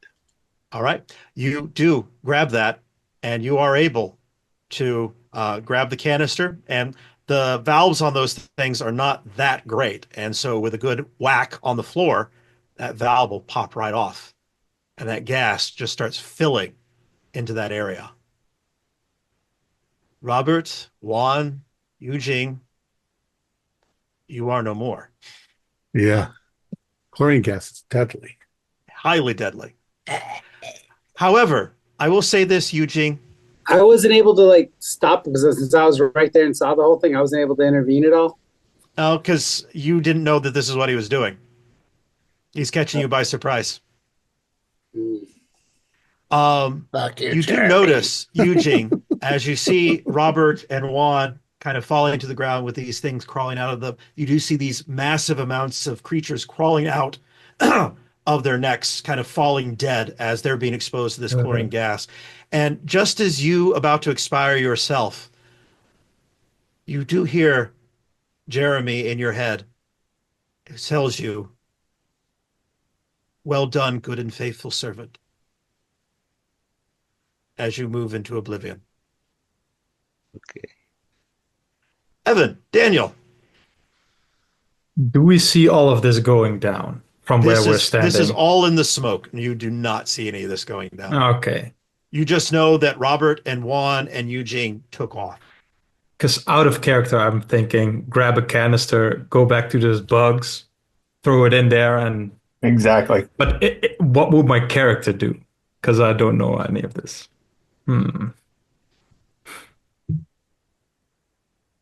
Yeah. So what does Evan and Daniel do at this point? I think Evan would just try to go to the rest at the door to exit. And then when I see their bodies, maybe then go back to the office or try to buzz down the door. I don't know. What's Daniel doing? Yeah, I was thinking the same thing. I mean, I'm with you. I don't want to go back down there, but the logical thing would be get that chlorine gas and toss it down, container down there. But yeah, I think we just end up following. If there's no other way out, we don't have keys, we can't go up the stairs. That other door has to be. We can call over there, see if anybody's will respond if they got through. But yeah, We're over. dead, but I could interject. You did hear us bashing on the door, Right. and then you heard the bashing stop, but So you I'm going to couldn't assume see we got the us. door. Maybe we. Yeah. Yeah, I'm going to assume the door's open. yeah, me too. That's probably the most logical That thing. seems the reasonable. Okay. As I had with the other folks, give me a D2 because you're not carrying anything. Give me a D2 about the amount of time it takes you to get across, and whatever that number is will be that D10 for con loss. So 2D10 for con loss for Daniel, and 2D10 for Evan as well for con loss. 18 points of con loss. 18. Wow. 5. Okay. You do arrive at that door. You see 3 dead bodies there, of Robert and Juan and Eugene. Both of you They didn't make it also through. need to give me a Power. power roll. Regular success. Regular success. Okay. 86. I'll spend 26 points of luck. I'll have 2 luck left. And to make it a regular, I don't know. I don't think regular did something, but I'm just gonna try. Okay. So both Evan and Daniel, you both had regulars. Is that correct? Yeah. Okay. I got All right. luck I could spend, but Well, do you want to spend luck? Just a question. it's kind of metagaming because I know that the regular is not going to do it. So, I mean, I could do the, yeah, I mean, I'll make it a hard at least. Okay. Actually, you're going to make me do some math here. All right. Because.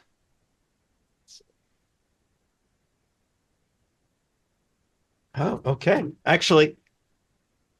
All right. So Evan had a regular, Daniel had a hard. Evan, you have this uncontrollable kind of voice in your head that goes by Mother. And Mother says to you, if you bring me Daniel, I will let you go.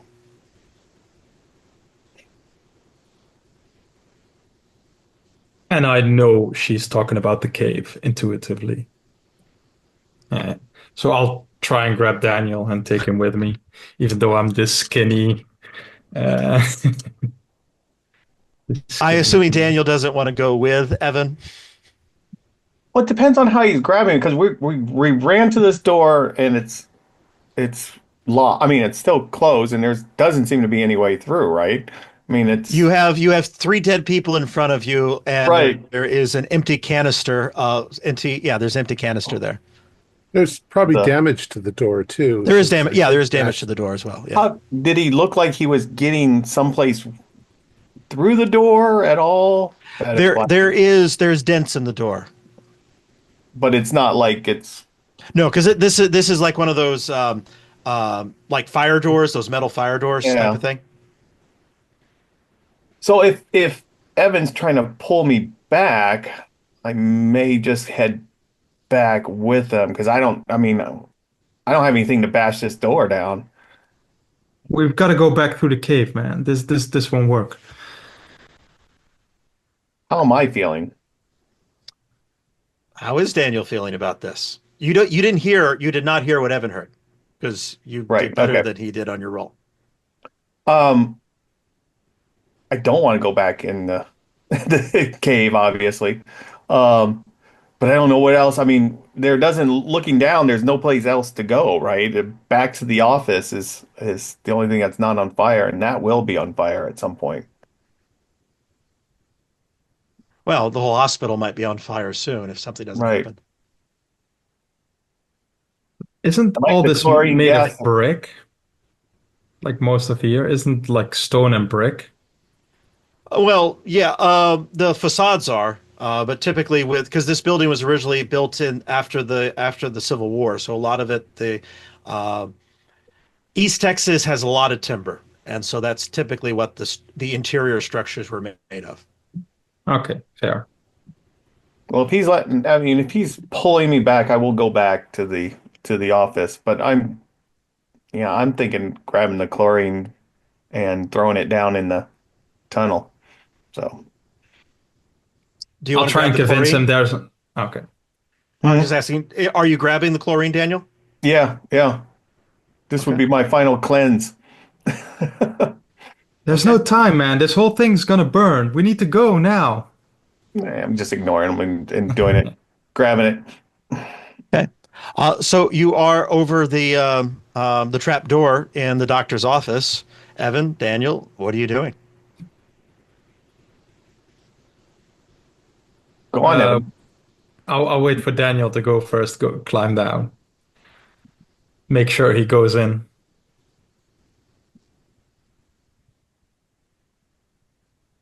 Yes, I'll go down. Yeah, I can.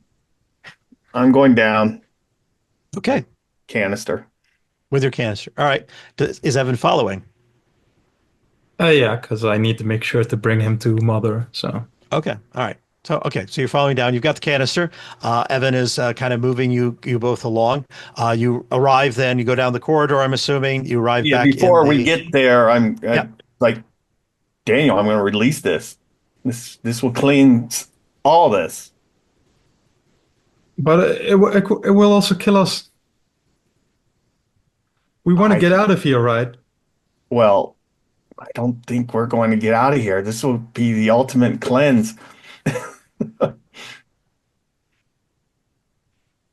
Is my character hearing anything about You are hearing what Mother? you are hearing Mother's voice, and Mother is saying, um, um, Mother is saying, "We only want Daniel. We only want Daniel." And I cannot really resist this voice, right? So I'll just try and follow orders. But as I said again, I'm a skinny mathematician and Daniel's an ex-soldier, so Yeah, well, they had 18-year-old skinny soldier kids too in Second World War. But fair, yeah, fair. okay.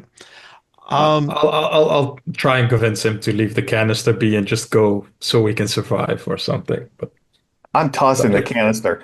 If I yeah, think it, you know, unscrew it and just toss. okay. Okay. How about this? We'll end it. See what happens with Daniel as you toss this canister. Give me a luck roll to see if any of the blowback of this chlorine comes on Oh, you. I just blew a bunch of. No, no. You failed? Yeah, I failed All right. 96. So Ooh, that's a good failure. Yeah, you toss the canister and you are you snap then the valve as it goes off. But then just like outside with your compatriots, it completely fills this whole area up. And both you and Evan and the queen and all of her little mites are cleansed. yeah, I just mean, I put my can do a arms luck out. roll to see if it Like, hits me. My Oh two no, luck this points. Dan. Well, yeah.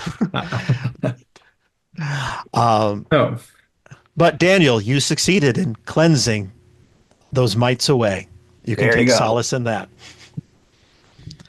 And that then, with everyone dead, TPK brings us to an end of Nightmare at Rusk. nice. Call this one Bleach. The cleanse. Uh, okay, so tell us what was really going on. Well, pretty much Well, I mean, you guys have kind of got it. Our German scientist, Dr. Victor Schmidt, was brought over and by the Americans to do some experimentations. The idea is that the Nazis had discovered these mind parasites, and they never quite got to use them. But Schmidt was given the opportunity here in America to do so under the auspices of the American government here at Rusk Hospital. And so that's what he was doing. As you kind of surmised, he got infected by his own little experiment. And the queen, who grew in size unexpectedly, they were not expecting that, was then able to kind of control. And so if you guys hadn't stopped it, that the mind parasites would have continued to spread more and more eventually outside of the hospital. But yeah, so it's a pretty simple background. We saved the world, but died in the process. Oh well, we were doomed. Part of it is that fire you guys set, because if you hadn't done that, you guys might not have succumbed to the issue. So what was the plinth? The plinth, well, because you guys had actually been infected much, much earlier. You guys were starting to see things, like when you were touching the wall, you were already, there was those beginnings of that infection was starting to happen. And so the plinth was just a conduit by which the queen was using in order to further infect you, to kind of have more control over you, because that's ultimately what she wanted. With Albert and with Henry and who was the other, and Frank, they were, and then also the two orderlies as well as the doctor. Those were kind of become her human manipulation puppets to do things, and so you guys were kind of the next in line. And so to do that, you needed to have more intense infestation. So, and so that was just the manifestation of it. That was really fun. That was cool. Yeah. Thank you so much. Yeah. Thank you. So were all the doctors involved in it infected, or was it just? At the time, it was just Dr. Schmidt, or Dr. Smith, as you guys knew him by. So the doctor that was writing the notes, like, they just were like, quit it, and then Dr. Schmidt was like, let's hide these guys and infect. No, it's the more. same man. It's the same man. Oh, it is the same man. Okay. Well, Smith and Schmidt. Yeah. Okay. Oh, That's the movement where the things change. That was the issue with the change in the handwriting on the lab reports.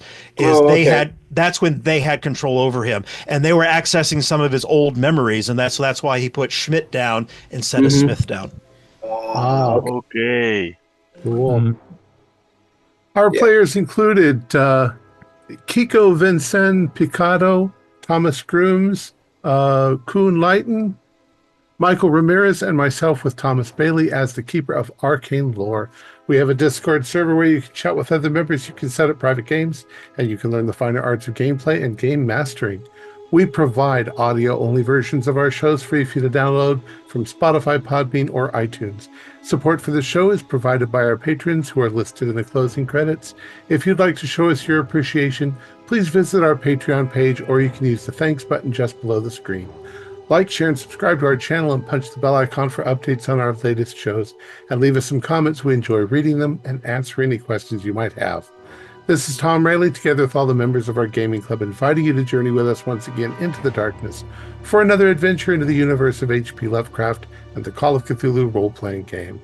Until next time, good luck and good gaming.